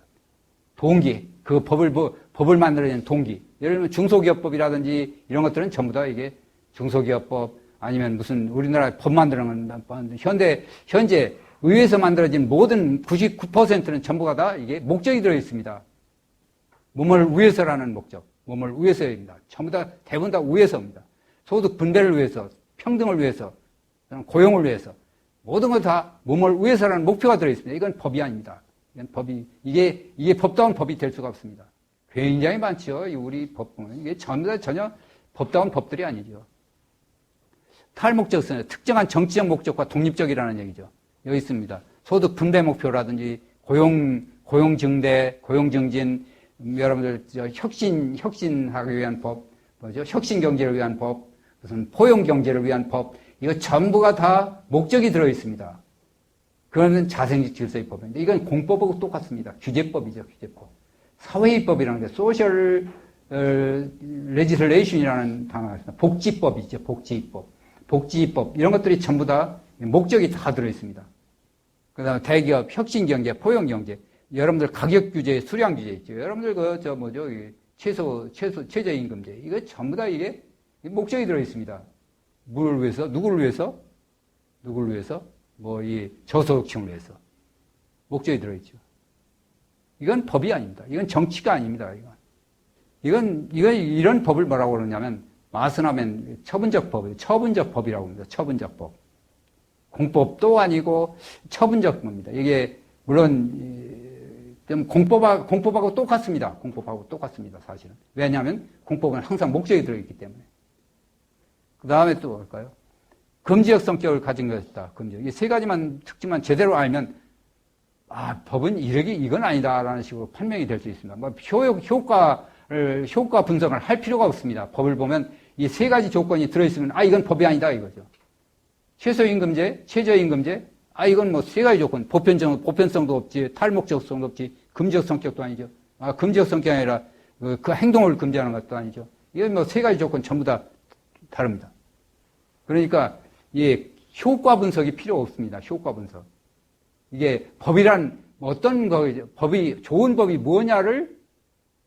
뭐냐를 판단하기 위한 기준입니다. 보편성, 탈목적성, 금지적 성격. 물론 확실성 몇 가지 더 있습니다. 확실성 문제들.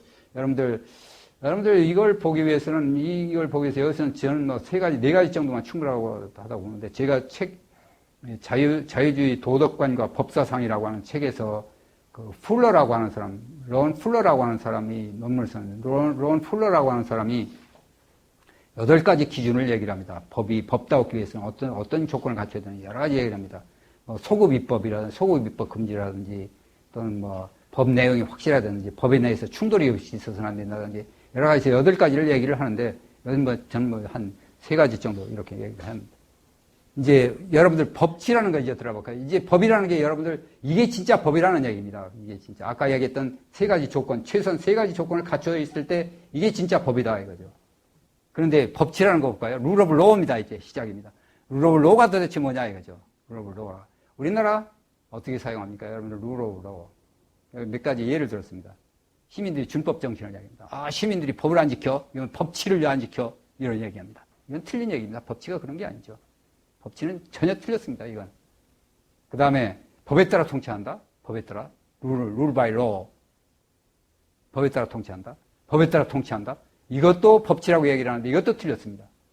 법학자들 있죠? 내가 법학자들 전부 조사를 했습니다. 그 책에 아까 얘기했던 그 자유주의 법관, 자유주의 법과 도덕관과 법사상이라는 책에 한 5사람, 6사람을 들어서 한국의 아주 지도적인 법철학자, 법학자, 헌법학자들이었습니다. 그 사람 전부 이름을 걸면서 비판을 했습니다.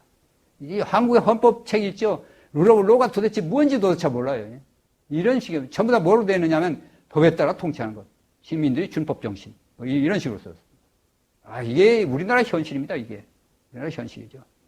그래서 난 헌법학자들 아주 싫어하는데요.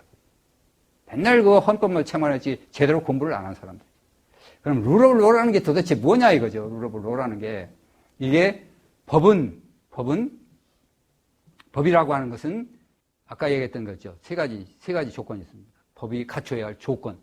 법이 법으로 하여금 갖춰야 할 조건을 말할 때 이걸 법치라고, 룰 오브 로라고 그럽니다.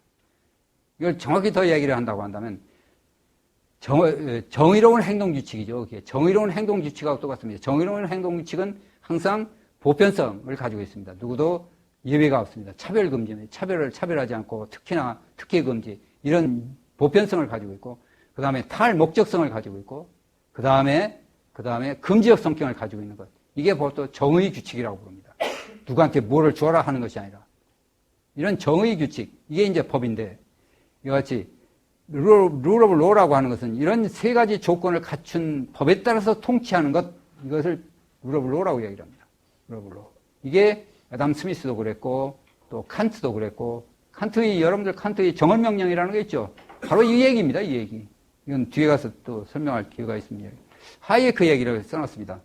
하이에크. 법치라는 게 뭐냐면, 법치는 무엇이 법이어야 하는가에 관한 원칙이다라는 겁니다. 그렇죠, 이게. 여러분들 하이에크라고 하는 사람은 내 강의가 상당히 많은 부분인데 하이에크 사상입니다. 나는 하이에크하고 동반하는 하이에크하고 같이 잠자고 같이 생활하는 사람입니다. 그렇다시피 하는 사람인데 하이에크가 20세기 가장 위대한 자유의 대변이다라고 칭찬을 받고 있는 사람입니다. 노벨 경제학상도 받고 이 사람의 얘기입니다. 이 사람이 뭐라고 얘기하냐면 법치는 무엇이 법이어야 하는가에 관한 원칙이며 법이 지녀야 할 일반적 속성에 관한 것이다. 아까 속성 세 가지 얘기했죠. 그 속성에 관한 것이다. 이것은 오늘날 법치 개념이 모든 통치 행위에서 나타나는 단순한 적법성의 요구와 혼돈하기 때문에 중요한 것이다. 그렇죠. 지금 적법성, 의회에서 통과하면 모두가 다 법이라고 보는 거 있죠. 이거는 법이에요. 이건 잘못된 거다 이거죠. 적법성 가지고 있습니다. 의회에서 통과했으니까요. 그렇죠. 다수결을 얻었습니다. 적법성 가지고 있습니다. 그러나 적법성 이전에 그게 진짜 법으로서 갖춰야 할 조건을, 법이 법다워야 된다는 얘기죠. 그러니까 법으로서 갖춰야 할 조건을 갖추고 있느냐 하는 문제입니다. 이게 문제죠. 이게 법인식입니다. 우리나라 법인식이 이와 같은 인식이 전혀 없습니다. 이게 이제 큰일이죠. 모든 문제는 법에서부터 출발한다. 어느 한 사회의 문제는 법에서부터 출발한다는 얘기입니다. 그렇죠. 법이 이게 굉장히 중요한 거죠. 왜냐하면 인간과의 관계를 모든 사람들한테 다 적용되는 그런 법인데 그 법이 잘못되어 있으면 그게 사회적 갈등에서부터 저성장에서부터 실업 문제에서부터 우리나라 문제가 그렇습니다. 우리나라 문제. 이건 누누이 지적해왔던 문제들이죠. 우리나라 실업이 우리나라 성장이 90년대 계속 추락해왔습니다. 일관되게 추락해왔습니다. 성장률이. 과거에 7%였던 것이 점점 4%, 5%, 3%였다가 지금 뭡니까? 2% 내야합니다. 그 근본 원인이 어디에 있느냐 하는 거죠. 그 근본 원인이. 이 규제, 법이라는 그 문제 때문에 그렇습니다. 법이 인식이 잘못됐거든요. 법이 엄청나게 새로운 것들이 등장하는 거죠. 그 법다운 법이 아닙니다. 법다운 법들. 그러니까 법치라는 게 그런 것이 아니라 이제 이거입니다. 법치라는 것이 다시 한번 하이에크 여러분들 페이퍼가 있으니까 한번 일부러 어느 때 가서 공부할 필요는 없이 화장실에 앉아서 읽어보십시오. 한 번이라도. 법치라는 게 뭐냐? 자생적 질서라는 게 뭐냐 하는 것. 이 자생적 질서가 대단히 중요하다라는 얘기입니다. 대단히 중요하다. 그 개념이. 자유주의를 인식하는데 매우 중요한 도구입니다. 자유주의라는 거. 여기서부터 이제 모든 문제를 다, 앞으로 계속 그렇습니다. 앞으로 다음번에는 정의 문제를 할 겁니다. 정의 문제. 그 밖에 논리를 할 때 항상 자생적 질서에서 나타나는 현상과 아울러 자생적 질서의 기초가 되는 게임 규칙의 형태. 게임 규칙. 즉, 법 형태입니다. 법이 갖춰야 할 조건입니다. 이 조건. 이거 가지고 이제 정의 문제. 그걸 가지고 이제 다른 사람들, 다른 사회주의라든지, 보수주의라든지, 또는 그 밖의 이념들을 다 비판을 하는 거죠. 법의주의입니다. 그러니까 그러니까 이 좌파들이 아주 싫어하거든요. 왜 법의 지배를 싫어하느냐면, 법의 지배 보십시오. 여러분들 노동조합들 있죠. 노동조합들이 법 안 지키면 이거 준법 정신 없고 법치가 무너졌다고 얘기를 하죠. 그러니까 이게 법이라는 게 누구를 향해서 법치를 떠드느냐 하면 이게 피지배자들을 중심으로 해서 법치를 떠듭니다. 이건 아니죠. 이건 권위주의입니다. 이건 보수주의자들이 그렇습니다. 보수주의자들. 아주 못을 거든요. 근데 보수주의 싫어하는 근본적인 이유가 뭐냐면 법치라는 문제부터 출발하는 거죠. 법치라는 문제부터. 법치라고 하는 것을 누구냐면 이 피지배자를 중심으로 합니다. 이게 법을 안 지킨다. 이놈들 나쁜 놈들이다 이거죠. 이게 법치가 어긋났다 이거죠. 그렇게 비판해 왔습니다. 지금도 그렇습니다. 지금도. 이 법치를 이거 헌법학자들도 그렇게 얘기를 하고 있습니다. 이건 아니죠. 그래서 이게 왜 이런 법치 개념이 등장했느냐면 법실증주의가 그렇습니다. 법실증주의가 아주 완전히 법세계를 망쳐놓은 거죠. 이건 나중에 설명하기로 하겠습니다. 이제 법의 지배입니다. 법치란 정의 행동 규칙을 도덕철학적 개념을 법학적으로 해석하는 겁니다. 원래 법의 지배라고 하는 것이 도덕철학적 개념이죠. 도덕철학이라는 게 뭡니까? 아까 얘기했던 네거티브하다. 불의입니다. 불의를 제거하는 법입니다. 불의를 제거하는 것이 정의입니다. 정의로운 행동 규칙입니다.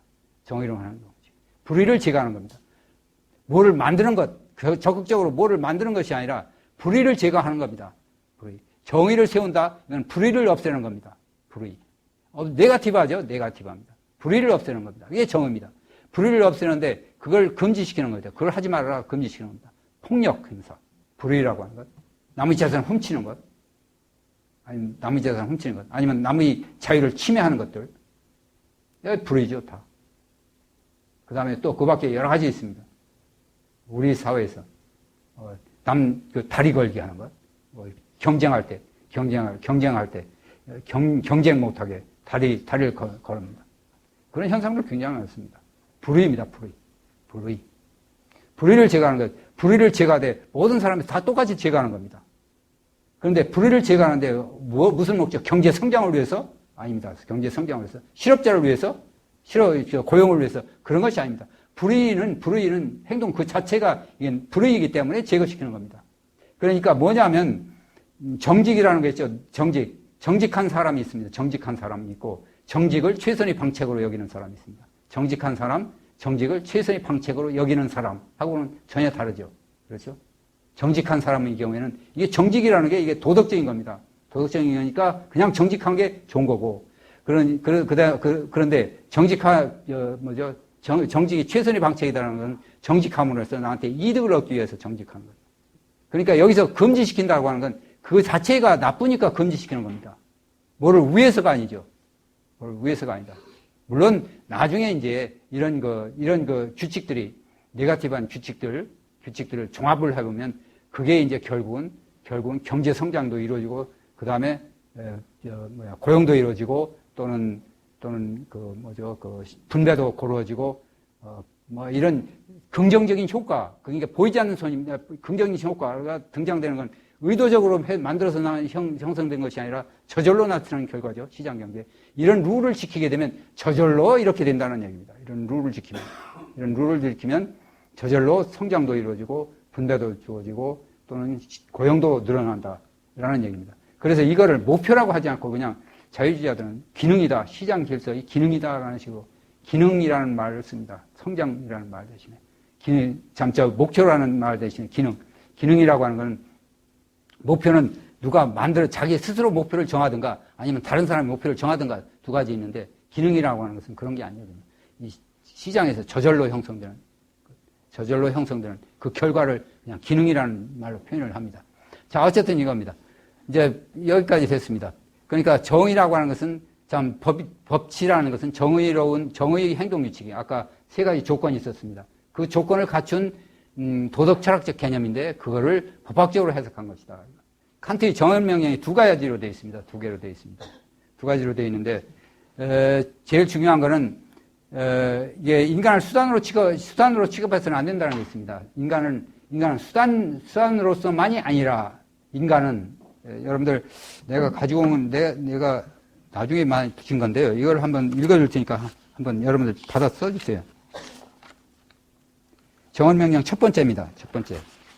정언명령 첫 번째는데 간단히 이거는 내가 그 국가는 무엇인가라는 최근에 나온 책에도 있습니다. 칸트를 얘기하면서 그걸 중심으로 해서 법 원리를 설명했는데 너의 의지의 준칙이 항상 동시에 보편적 입법의 원리로 타당할 수 있도록 행동하라. 보편적이라는 말을 썼죠. 여기서 보편성이라는 말을 씁니다. 보편적 입법의 원리로 타당할 수 있도록 행동하라. 그 다음에 정언명령 2입니다. 다른 사람을 항상 수단만이 아니라 너 자신만큼 목적으로 취급하라. 다른 사람을 항상 수단만이 아니라 목적으로 취급하라. 이게 두 번째의 정언명령이고, 첫 번째의 정언명령은 너의 의지의 준칙이 항상 동시에 보편적 입법의 원리로 타당할 수 있도록 행동하라. 이 두 가지입니다. 이 두 가지가 결국은 뭐냐면 아까 그 법에 목적이 들어있다고 한다면, 그렇죠. 그 법에 목적이 들어있다고 한다면, 그 목적을 지키는 사람은 뭡니까? 그 목적을 위한 수단으로 여기는 겁니다. 그렇죠. 아까 법에는 목적이 들어있으면 안 된다고 그랬습니다. 특수한 목적. 예를 들면 고용 목적이라든지 누구를 위해서라는 것, 재분배를 위한 목적, 누구를 위한 목적이 들어있습니다. 하나 예를 든다고 한다면 최저임금제 좋습니다. 최소 생활수준이 생활이 나쁜 사람한테 도움을 주기 위해서 우리가 최저임금제를 도입을 했습니다. 자, 그러면 이게 이제 누구냐? 목표가 뭐예요? 생활수준이 나쁜 사람의 생활수준을 향상시키는 겁니다. 그렇죠? 목표. 그런데 그 목표를 따라다가 보면 이제 수단으로 여깁니다. 사람들은. 뭐냐면 그 목표를 위해서 자영업자를 전부 수단으로 삼았습니다. 그렇죠? 자영업자들. 다른 사람 모두가 그 목표를 위한 수단이 돼버리는 겁니다. 그래서 그러니까 목표가 들어있는 법이라는 게 목표가 들어있으면 사람들을 인간을 목표로 취급하는 것이 아니라 수단으로 취급한다는 얘기입니다. 내가 싫어하는 걸 남에게 하지 말라. 이것도 역시 이게 유니버설한 거죠. 이게 뭐냐면 내로남불하고 똑같습니다. 이게 이 법의 지배라고 하는 게 결국은 칸트에 있어서 이 정언명령하고 똑같은 것이다. 법을 보면 그 사람의 명기를 보면 여기서 설명이 참 시간이 없어서 설명할 수가 없는데요. 한 가지만 설명을 할까요? 하나, 아까 첫 번째에 있었으면 너의 의지의 준칙이 항상 동시에 보편적 입법의 원리로 타당할 수 있도록 행동하라. 이게 철학적인 용어이기 때문에 굉장히 어렵습니다. 어려운데 이건 뭐냐면 보편성입니다. 차별 두지 말라는 얘기하고 똑같습니다. 뭐가 똑같으냐면 여러분들 하나 예를 들을 거예요. 이게 예를 들면 내가 참 거짓말을 해서 돈을 빌립니다. 이제 어떻게 행동하는 것이 참 도덕적입니까? 물으면 내가 이렇게 합니다. 나는 거짓말을 해서 돈을 빌리는 것이 빌리겠다라는 게 이걸 빌리겠다는 이런 행동 준칙을 만듭니다. 내 의지입니다. 내 의지. 내 행동 준칙을 나는 거짓말을 해서 나는 돈 빌리겠다 이거지. 은행에 예를 들면 나는 돈이 많으니까 하여튼 여러 가지 이유를 대서 이제 거짓말을 해서 돈을 빌립니다. 이게 보편적인 행동 규칙이 될 수 있느냐 하는 얘기입니다. 한번 따져볼까요? 내가 거짓말을 해서 돈을 빌리게 된다고 한다면 역시 다른 사람도 이걸 이제 보편화시키는 겁니다. 다른 사람도 다 지키게 합니다. 나만 그걸 지킨다고 한다면 이게 내로남불이죠. 근데 여러 사람 보편적으로 다 지키게 만듭니다. 그러면 내가 결국은 손해는 누구한테요? 최종 경우는 내가 돈을 빌릴 수가 없습니다. 나한테 돈을 다른 사람도 나한테 돈 빌려주는 거짓말로 빌려줄 테니까. 그렇죠? 그러니까 결국은 내가 거짓말을 해서 돈을 빌리는 걸 내 행동 준칙으로 삼는다고 한다면 그 행동 준칙으로 삼는다고 한다면 이게 보편화할 수 있는 행동 준칙은 도덕적이라는 얘기입니다. 칸트 얘기는. 그런데 이걸 보편적으로 한번 해볼까요? A라는 사람, 나라는 사람 말고 또 B라는 사람이 있어요. B라는 사람은 나도 다른 사람한테 돈을 빌려줄 때 나는 거짓말로 돈을 빌려주겠다. 라는 식으로 거짓말을 해봐요.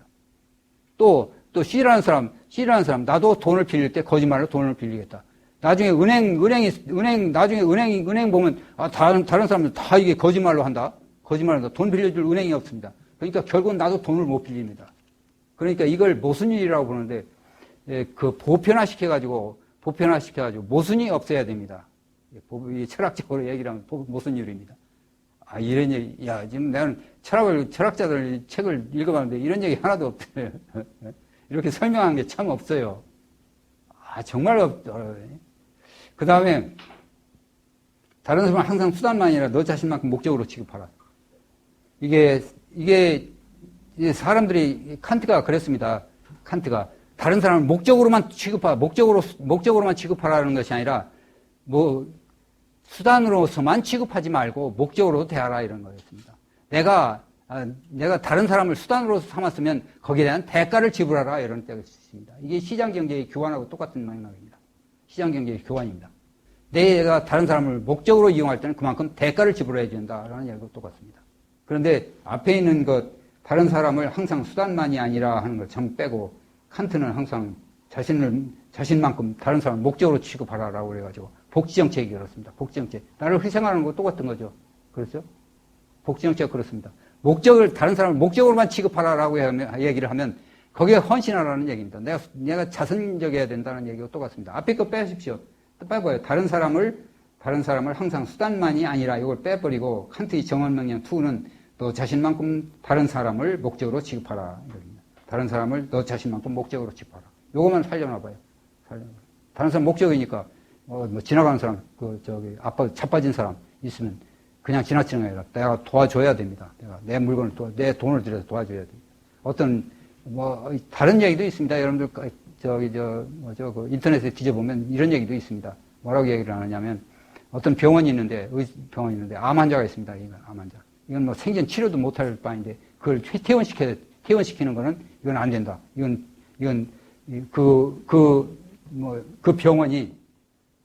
그 병원이 모든 걸 다 해서, 모든 수단을 다해서 암 환자를 치료를 해줘야 이게 칸트의 정언명령에 해당하는 것이다. 이런 식으로 해석하는 경우가 있습니다.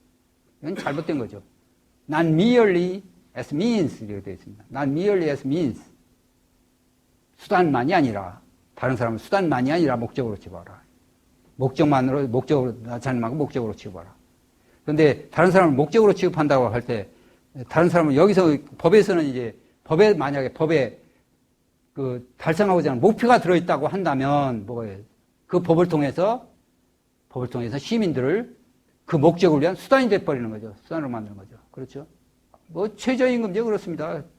자영업자들 수단으로 생각한 거죠. 다른 시민들 전부 다 수단으로 취급했습니다.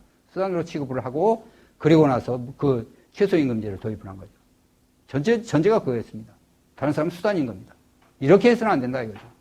다른 사람을 도와준다고 한다면 그만큼 나머지 사람들 대가를 지불해라 이거죠. 대가를 지불해야 돼. 그래야 이게 맞는 거다. 왜냐하면 그렇죠.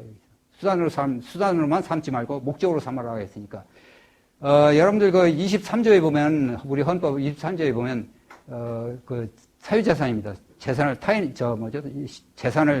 사용할 때는 정당한 보상을 해야 된다는 조항이 있습니다. 그게 바로 칸트의 정언명령하고 똑같습니다. 이제 이런 건데 우리나라 법이라고 하는 게 그렇지 않습니다. 법칙의 의미가 있습니다. 특권 배제라는 거죠. 제일 중요한 게 특권 배제입니다. 특권. 이게 특권이라는 게 그러니까 여러분들 칸트라든지 데이비드 휴미라든지 애덤 스미스 당시들 아주 차별적인 인간들을 신분으로 차별하는 것 이게 제일 싫어했거든요. 칸트가 내로남불을 제일 싫어했습니다. 내로남불이라고 하는 거. 내로남불은 그 당시에 사용을 하진 않았지만 특기를 주는 거죠. 다른 사람은 나는 특별한 사람이다. 다른 사람과 다른 사람이다. 라는 식. 저 사람은 다른 사람과 특별한 사람이다. 귀족들이었습니다. 아주 귀족들이라는 걸 개로 본 거죠. 그 사람들. 아주 사람을 싫어했습니다. 굉장히 싫어했습니다. 자유주의자들이. 법치의 의미가 특권 배제. 그 다음에 또 하나 특히 그렇습니다. 법이라고 하는 것, 룰 오브 로라고 하는 것이 시민들을 위해서 만들어진 룰 오브 로가 아닙니다. 룰 오브 로라고 하는 것은 시민들을 위한 것이 아니라 국가 때문에 국가를 향한 겁니다. 국가 너희들 멋대로 법 만들지 마, 멋대로 통치하지 마라는 얘기입니다. 국가 권력을 제한하는 데 초점을 맞춘 것이지 시민들로 하여금 법에 복종하라는 의미는 법이 아닙니다. 룰 오브 로가 결코 아니라는 것. 법에 복종하라는 의미로 지금 사용하고 있습니다. 이게 룰 오브 로라고 사람들은 흔히 얘기를 합니다. 근데 그게 원래 룰 오브 로는 진짜 룰 오브 로는 그게 아니라 그게 아닙니다. 국가 권력을 제한하는 겁니다. 국가가 제멋대로 통치하지 말으라는 얘기입니다. 그 수범자라는 얘기 있습니다. 그 규범이 누구한테 향한 것이냐라고 했을 때 룰 오브 로라고 하는 것은 시민들을 향한 것이 아니라 시민들로 하여금 법을 제일 지켜라, 법을 준수하라, 법에 복종하라 그런 뜻이 아니라 국가에 향한 겁니다. 국가 권력을 제한하라. 국가 권력을 함부로 남용해서는 안 된다. 법을 제멋대로 만들어서는 안 된다라는 얘기하고 똑같습니다. 법을 제멋대로 만들지 말아라. 제멋대로 만들지 말고 이 법으로 통치를 하되 법을 제멋대로 만들려고 하고 아까 얘기했던 세 가지 조건을 충족시키는 그 법에 의해서 통치를 하라 이런 얘기입니다. 자유와 재산권 보호죠. 다른 거 없습니다. 다른 거 경제 성장, 고용 뭐 이런 목적이 아니죠. 룰 오브 로라고 하는 것은 자유와 재산권을 보호하는 겁니다. 자유와 재산권을 보호한다. 이렇게 자유와 재산권을 보호하는 데 초점을 맞추는데 결과적으로 보니까 뭐가 나타났어요? 제일 밑에입니다. 경제적 번영이 생기더라 하는 얘기입니다. 그건 이제 원래 룰 오브 로의 목표라고 할까요? 이때의 목표는 성장 목표하고는 좀 다른 차원입니다. 룰 오브 로의 취지라고 해요. 룰 오브 로의 의미라고 하는 것은 룰 오브 로를 도입하게 된 의미는 자유와 재산권의 보호가 있었는데 자유와 재산권을 철저히 법에 의해서 룰 오브 로의 법에 의해서 보장을 해줬더니 결과적으로 보니까 경제 성장이 이루어졌더라 이겁니다. 결과적으로 이건 의도한 게 아닙니다. 누구도 의도하지 않았습니다.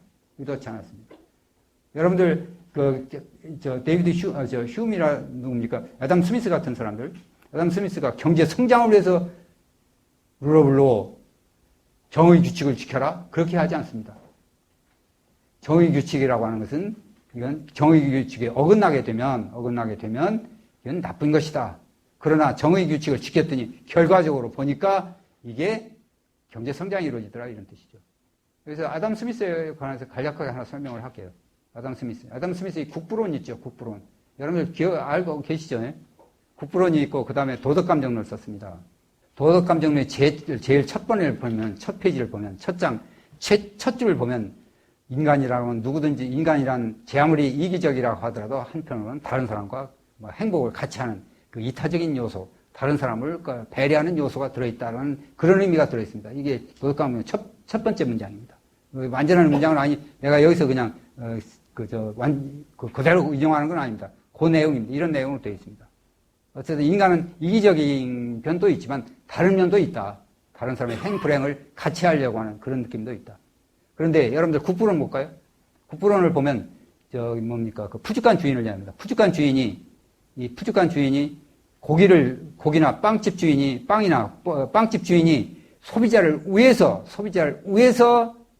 빵을 맛있게 만드는 것이 아니라 빵집 주인은 자기 이익을 위해서 빵을 맛있게 만든다. 얘기를 합니다.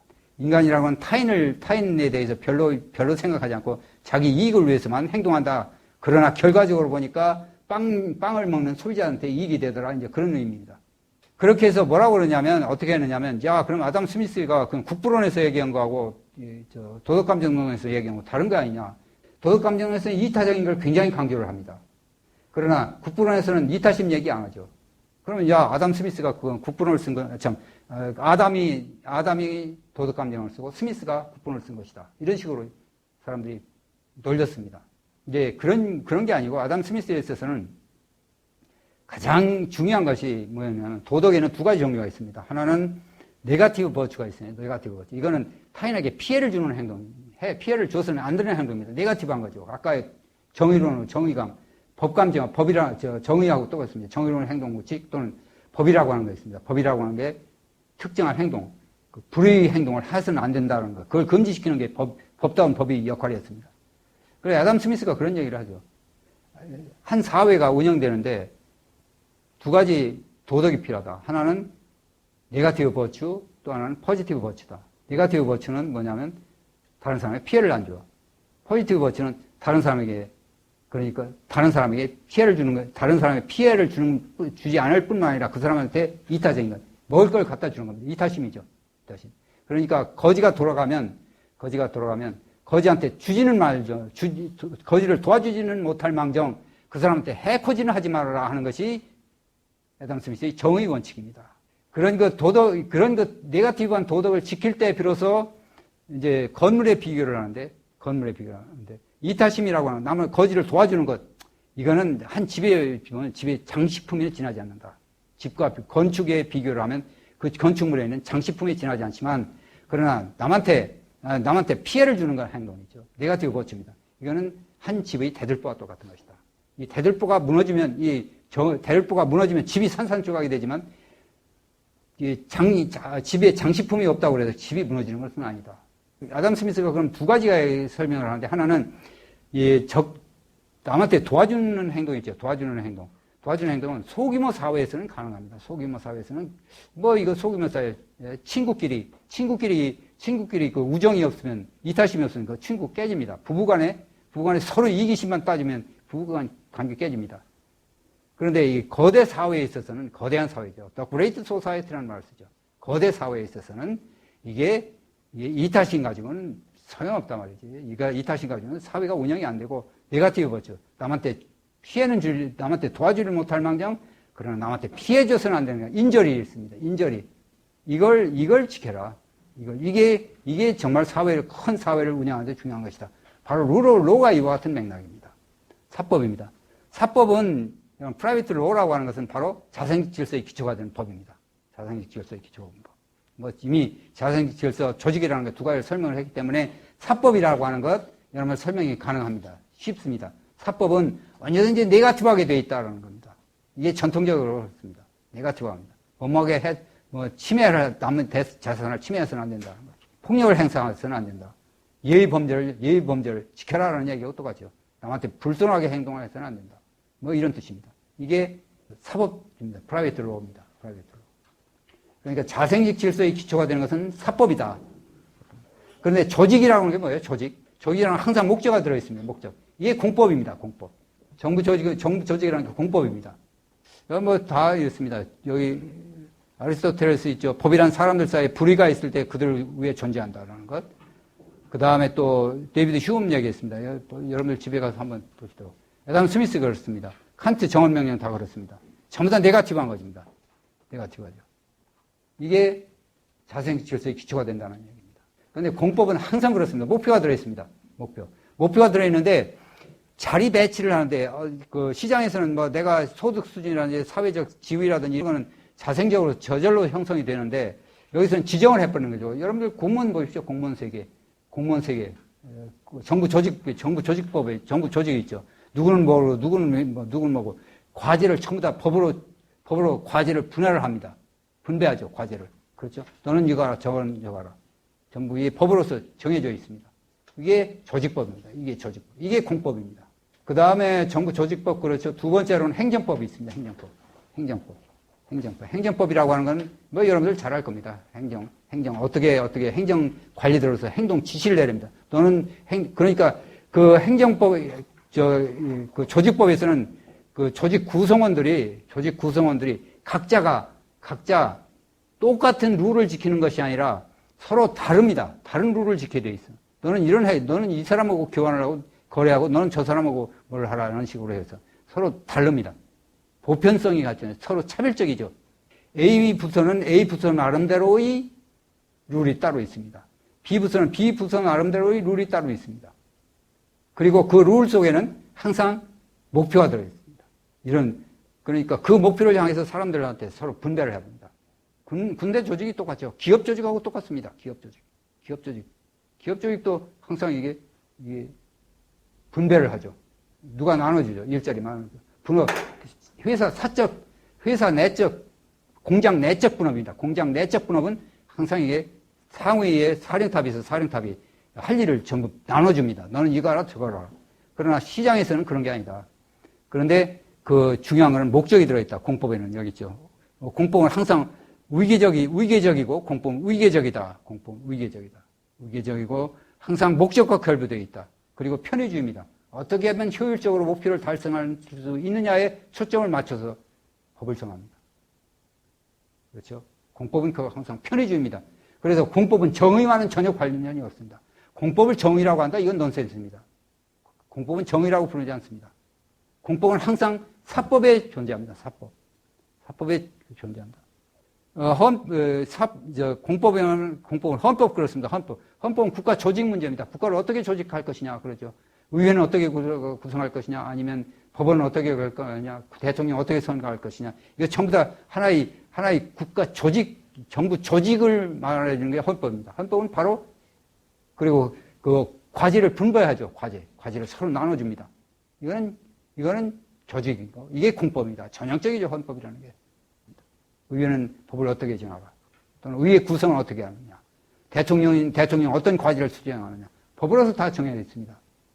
이게 공법입니다. 그 다음에 목적과 항상 결부되어 있죠. 목적을. 공법은 결코 정의 규칙으로 구성된 것이 아니다. 정의 규칙이 아닙니다. 공법은 공법은 정의와는 전혀 관련이 없습니다. 편입니다. 에피션시 문제입니다. 에피션시를 정의라고 부르지 않거든요. 정의라고 하는 것은 정의롭지 못한 행동입니다. 나중에 다시 정의라는 얘기를 설명할 겁니다. 소득 재분배를 정의라고 하는 거죠. 이거는 자유주의자들의 정의를 보지 않습니다. 이건 정의가 아니다. 이건 오히려 불의다라고 얘기하죠.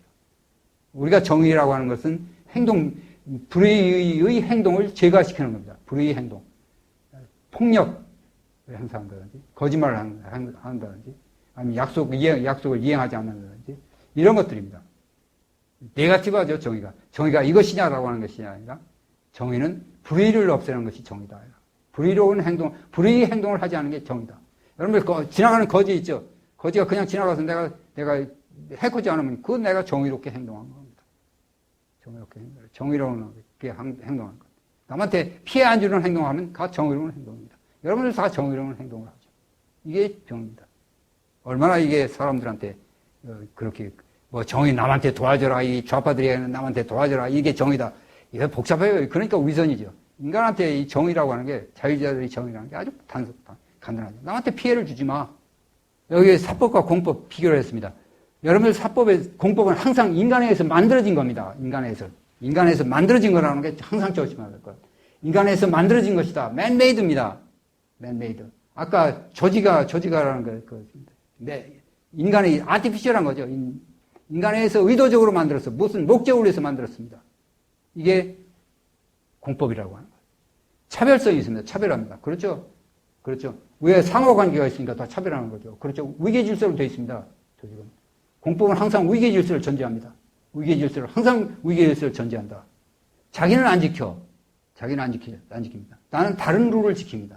다른 룰을 지키되 아랫사람은 내 명령에 지시 복종에 따릅니다. 이게 위계질서죠. 그 다음에 편의주의입니다. 편의주의. 목적 지향적이다. 이러이러 행동해라. 지시명령적이죠. 적극적이라는 건 지시명령적입니다. 폴리티컬하죠. 이게 에피션시, 폴리티컬합니다. 정치적입니다. 정치적 목적. 조직. 그 다음에 자생직필서 사법은 나중에 형법에 관련시켜서 설명을 하겠습니다만은 사법은 항상 자생적으로 형성됐습니다. 인위적으로 만드는 것이 아닙니다. 사람들이 생활하다 보니까 도둑질하지 마라, 타인의 재산을 훔치지 말아라, 타인의 재산을 존중하라, 또는 거짓말을 해서는 안 된다. 이런 것들이 자생적으로 형성된 겁니다. 누가 만든 사람 아무도 없습니다. 예수가 만들었습니까? 아니면 모세가 만들었습니까? 하나님이 만들었습니까? 아무도 만든 사람이 없습니다. 이건 사람들이 생활하다 보니까, 이게 남의 재산을 존중하는 것이 내한테 도움이 되더라 하는 그런 거. 그러니까 이게 서로 상호작용 과정에서 저절로 형성이 된 겁니다. 묵계죠, 묵계. 이 설명은, 이런 룰들이 어떻게 생성되느냐 하는 문제는 나중에 도덕 준칙의 형성 과정에 관해서 설명을 하겠습니다. 이 진화적인 거거든요, 진화적인 것. 진화냐, 창조냐 할 때 창조가 아니라 진화한 것이다. 창조가 아니라 진화한 겁니다. 그래서 스코틀랜드 계몽주의자들 보면, 데이비드 휴먼이 전형적이거든요. 이게 신을 믿지 않습니다, 신.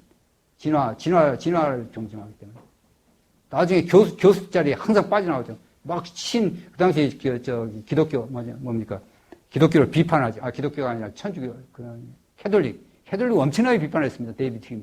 그래서 교수를 하려고 교수 채용을 해서 신청을 하면 항상 탈락되고 그랬어요. 나중에 결국 교수 생활을 못했습니다. 그냥 문필가로 남았었죠. 서름 굉장히 많이 받았습니다. 하여튼 나중에 뭐 전혀, 그러니까 이 이 진화이론가들, 데이비드 휴미. 여러분들 여기서 또 하나 설명할 것은 어차피 시간이 다 지났네. 여러분들 어차피 진화이론에서 다윈이 진화 있죠? 다윈이 진화이론 창시자를 보죠? 그건 넌센스입니다. 다윈 이전의 다윈주의자들입니다, 이 사람들이. 데이비드 휴엄, 아담 스미스, 아담 퍼거슨, 등등. 이런 사람들. 데이비드 휴엄이 찰스 다윈이 있기 이전에 이미 언어학, 법률, 시장, 여기에서는 전부 다 진화적인 현상으로 설명을 했습니다. 창조가 아니라, 창조는 홉스 같은 사람, 사회 계약론가들이 사회를 만들었거든요. 사람들이 모여가지고 사회를 만든다 이거는. 이게 창조거든.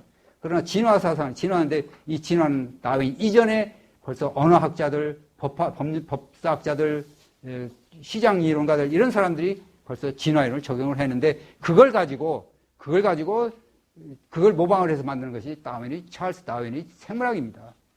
여러분들 이거 분명히 알아야 됩니다. 이게 사회과학에서 진화가 먼저 생겨났다는 거. 여러분들 이거는 이제서야 서서히 이제 알기 시작을 합니다. 왜냐하면 스코틀랜드 계몽주의자들이 진화이론적인 자유주의자들이었고 이 사람들이 진화적인 방법으로 자유주의를 정당화시켰다는 걸 이제서 서서히 확산되기 때문에 비로소 사람들이 이제 이게 찰스 다윈은 이전에 벌써 사회과학에서는 진화이론이 있었구나 이럽니다. 과학혁명이 아니죠. 찰스 다윈이. 과학혁명은 이미 벌써 사회과학이 먼저 이루어졌던 거죠. 여러분들 이건 분명히 알고 있어야죠. 하이에크는 데이비드 휴엄, 아담 스미스 이런 사람들 뭐라고 얘기를 하냐면 다윈니스트 비포 다윈이라는 말입니다. 다윈 이전의 다윈주의자들 이렇게 해석을 합니다. 이제 형법과 민법입니다. 요것만 끝낼게요. 나는 어디까지나 형법은 사법으로 돌려야 돼. 공법으로 돌릴 수가 없다. 형법이라는 게 뭐였습니까? 형법이라는 게 뭘 하는 거죠? 형법이라는 게 불의 행동을 제거시키는 역할입니다. 사람 죽이는 거, 그렇죠. 이걸 어떻게 그러니까 형벌로 다룰 수 있는 게 어떤 종류의 범죄자고, 그리고 이걸 어떻게 취급을 할 것이냐. 이게 형법에서 다루거든요.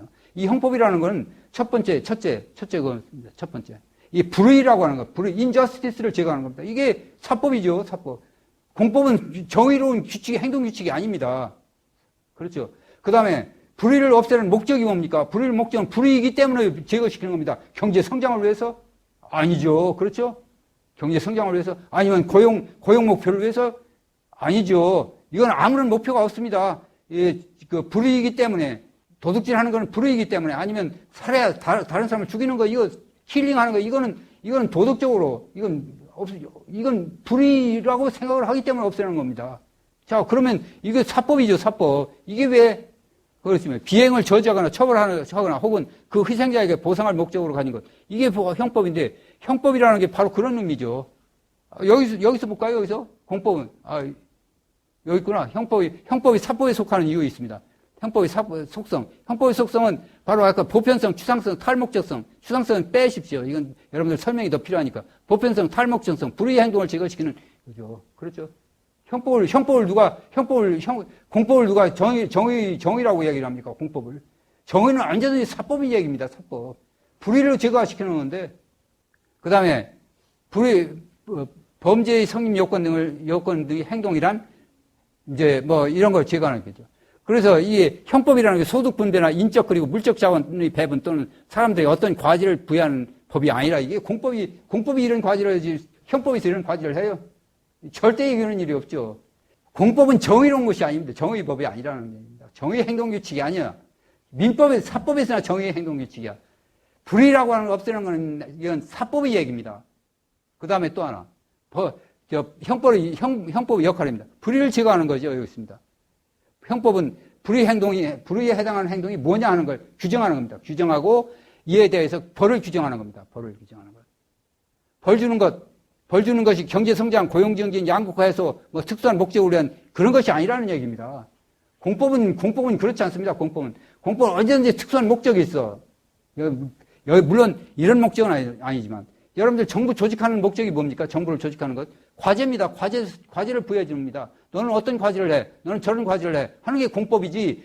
이 형법에서는 어떤 과제, 너는 이런 과제, 저런 과제, 이런 게 과제 분배하는 게 형법 아닙니다.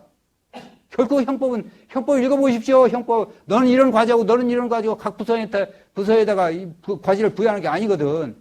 불의 행동이 뭐냐? 어떤 행동이냐? 불의 행동을 할 경우 얼마만큼 몇 년 형을 부여할 것이냐? 아니면 뭐 근고형을 낼 것이냐? 형을 뭐 2년, 3년을 할 것이냐? 그거 얘기를 합니다. 형법은 또 탈목적적입니다. 아까 얘기했지. 아까 얘기합니다.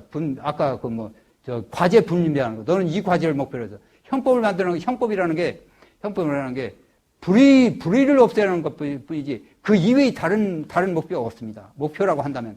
불의를 제거하는 행동입니다. 불의를 제거하는 것. 그 이외에는 다른 거 아무것도 없습니다. 그렇죠. 타인의 재산을 침해하기 때문에 도둑질은 나쁜 것이고, 누구나 차별하지 말고 보편적으로 처벌하는 겁니다.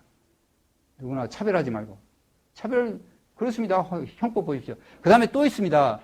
여러분들, 아까 사법이라는 게 이게 자생적으로 형성됐다고 그랬죠? 자생적으로. 이게 누가 만들어 놓은 게 아닙니다. 우리 사법 있죠? 우리 민법이 있습니다. 1000가지 되어 있습니다. 1000가지.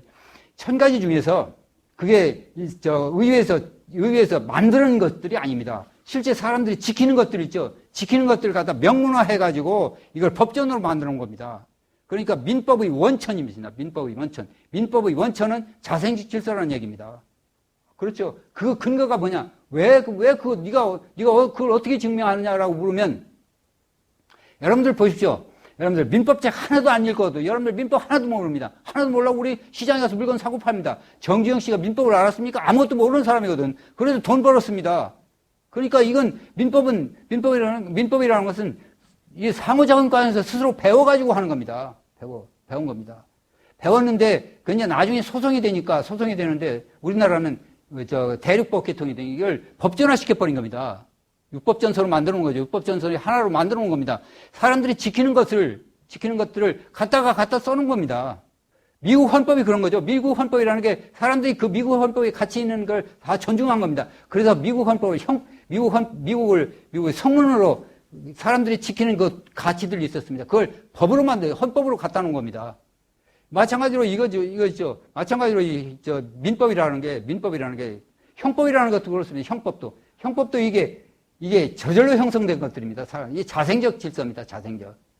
형법을 누가 살인하지 마라. 살인은 처벌해야 된다. 누가 그 학자가 앉아가지고 꼼꼼히 따져서, 모세가 앉아서 따져서 만들었습니까? 하나님이 따져서 만들었습니까? 사람들이 살아가는 과정에서 만들어진 겁니다. 처벌해야 된다. 얼마에 처벌을 해야 되느냐.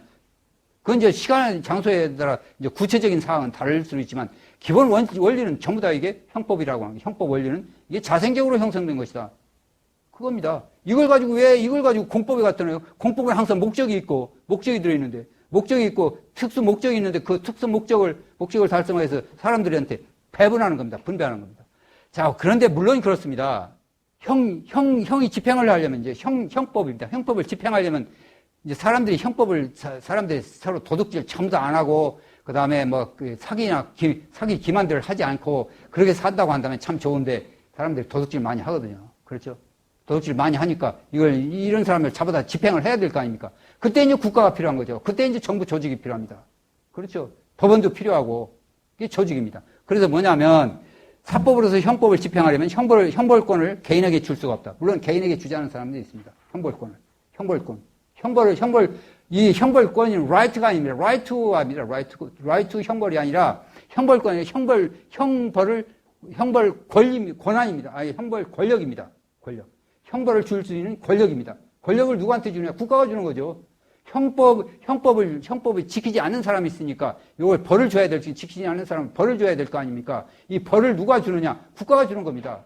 그때 이제 공법입니다. 공법. 경찰 조직이라든지, 그렇죠? 경찰 조직, 아니면 법원 조직, 또는 검찰 조직. 우리나라 조직들 굉장히 많습니다. 이게, 형벌을 위해서. 굉장히 많이 일어났습니다. 이겁니다. 형법을 집행할 국가가 필요한데 국가에게 형벌권을 부여한 겁니다. 권이라는 게 right면 권리라는 뜻이 아닙니다. 권리라는 뜻이 아니라 형벌을 줄 수 있는 힘입니다. 파워입니다. 파워. 권력이죠. 권리가 아니라 권력입니다. 이걸 국가한테 준 겁니다. 국가의 존재의 이유가 있으면 내 체에 국가는 무엇인가? 바로 이런 얘기 있었습니다. 국가가 이런 일을 하는 거단 말이야. 그렇죠. 이걸 형법을 사법으로, 공법으로 봐요? 난 사람 도대체 납득이 안 가. 그런데 공법으로 놓게 된 역사적인 이유가 있습니다. 대륙법 개통에서 특히 그렇습니다. 대륙법 개통에서. 근데 잘못 이해한 거죠. 국가라고 하는 게, 국가라는 게 뭡니까? 이 대륙법 그냥 국가주의자들입니다. 형벌 주는 거, 이건 아무나 형벌 주는 게 아니라 국가가 해야 된다고. 뺏어간 거죠, 원래. 뺏어간 거였습니다. 그런데 뭐 변호사들, 무슨 헌법학자들, 이거 나한테 바보 병신으로 다 취급을 해요. 거기서 무슨 어떤 변호사는 그랬어요. 변호사. 과거에 소송하는데 개인들이 소송하는 게 있었습니다. 형법을. 그리고 이제 지금 국가가 검사가 이제 소출을 하지 않습니까? 개인 소추주의, 그 다음에 이제 국가 소추주의, 이런 식으로 구분하는데, 국가 소추주의, 이런 건 조직입니다, 조직. 누가 소추하느냐는 건 누가 하는 게 편리하느냐의 문제이기 때문에 이건 조직이에요, 조직. 그래, 공법입니다. 그건 진짜 공법입니다. 누가 소출을 하느냐 하의 문제를 정하는 것은 역시 공법 문제입니다. 근데 이 사람 개인이 소추하는 것은 사법이고, 국가가 소추하는 것은 공법이다. 이런 식으로 해서. 그게 아니죠. 그게 아닙니다. 소추 문제는 이건 아까 얘기했던 형법으로서의 공법이 아니라 조직으로서의 공법입니다. 조직으로서의 공법입니다. 그러니까 형벌을 해줘야 될 텐데 어떻게 조직하는 것이 효과적이냐 이겁니다. 누가 소추하는 것이 더 효과적이냐? 개인이 하는 것이 효과적이냐? 국가의 검사가 소추하는 것이 효과적이냐? 효과의 문제, 에피시언시 문제입니다. 편의 문제입니다. 정의 문제가 결코 아닙니다. 그런데 여러분들 또 하나 볼까요? 여러분 볼까요? 어떤 사람 그렇습니다. 공법은 공의를 위한 법이고 사법은 사익을 위한 법입니다. 그래서 공법이 사법을 우위다. 공법 우위 사상이에요. 이게 우리나라 전부 다 그렇습니다. 공법 우위 사상. 사법은 이건 개인들이 이기심을 충족시키는 거기 때문에 사익을 위한 법이기 때문에 이건 별거 아니고 공공이익을 위한 것이 공익을 위한 것이 공법이다. 그러니 이게 좋은 것이다. 이 로마법이 그따위로 만들어놨습니다. 그러니까 우리나라 사람은 로마법 그게 하나의 교과서식으로 돼버렸거든요. 그걸 머릿속으로 두고 그걸 항상 짓거리고 있어요. 누군가 변호사였는데 내가 써놨더니 거기다 댓글에다가 그래 계획을 써놨어요. 야, 이 공법이라는 건 공익을 위한 것이고 사법은 사익을 위한 것이 아니냐. 이런 식으로 써놨습니다. 이거 엉터리 같은 얘기입니다. 엉터리 같은 얘기. 시장이 얼마나 자생시절도 시장이 얼마나 공익을 위합니까? 아무도 누가도 추구하는 목적이 아니라고 하더라도 실업 제거하죠. 네? 일자리에서 소득 창출하죠. 얼마나 공익을 종사합니까? 이 사람들은 완전히 국가주의 때문에 그렇습니다. 국가주의. 헌법도 그렇습니다. 헌법 아주 형편없거든요. 헌법이 법이에요. 그게 걸레지. 도대체 우리 헌법학자들 맨날 무슨 짓 하는지 몰라. 법학자들 지금 무슨 일을 하느냐면 민법학자들은 그냥 앉아서 무슨 논어지 뭔지 모르겠는데 이 공법학자들은 막 정부 과제 얻어다가 돈 넣으라고 정신 못 차립니다. 그 사람들은 막 몇 억짜리 프로젝트 가지고 움직이는 사람들이거든. 정부에서. 그런 사람들입니다. 법 실정주의 문제 있고, 근데 이건 다 설명을 끝내야 되겠네. 시간이 한 5분밖에 안 남았네요. 내가 일부러 오늘 시간을 안 내고, 하여튼 내가 이거 좀 정확히 얘기를 설명하는 게 더 좋겠다 싶어서 일부러 여러분들의 질문을 안 받고 그냥 강의를 쭉 내려갔습니다. 고맙습니다. 예.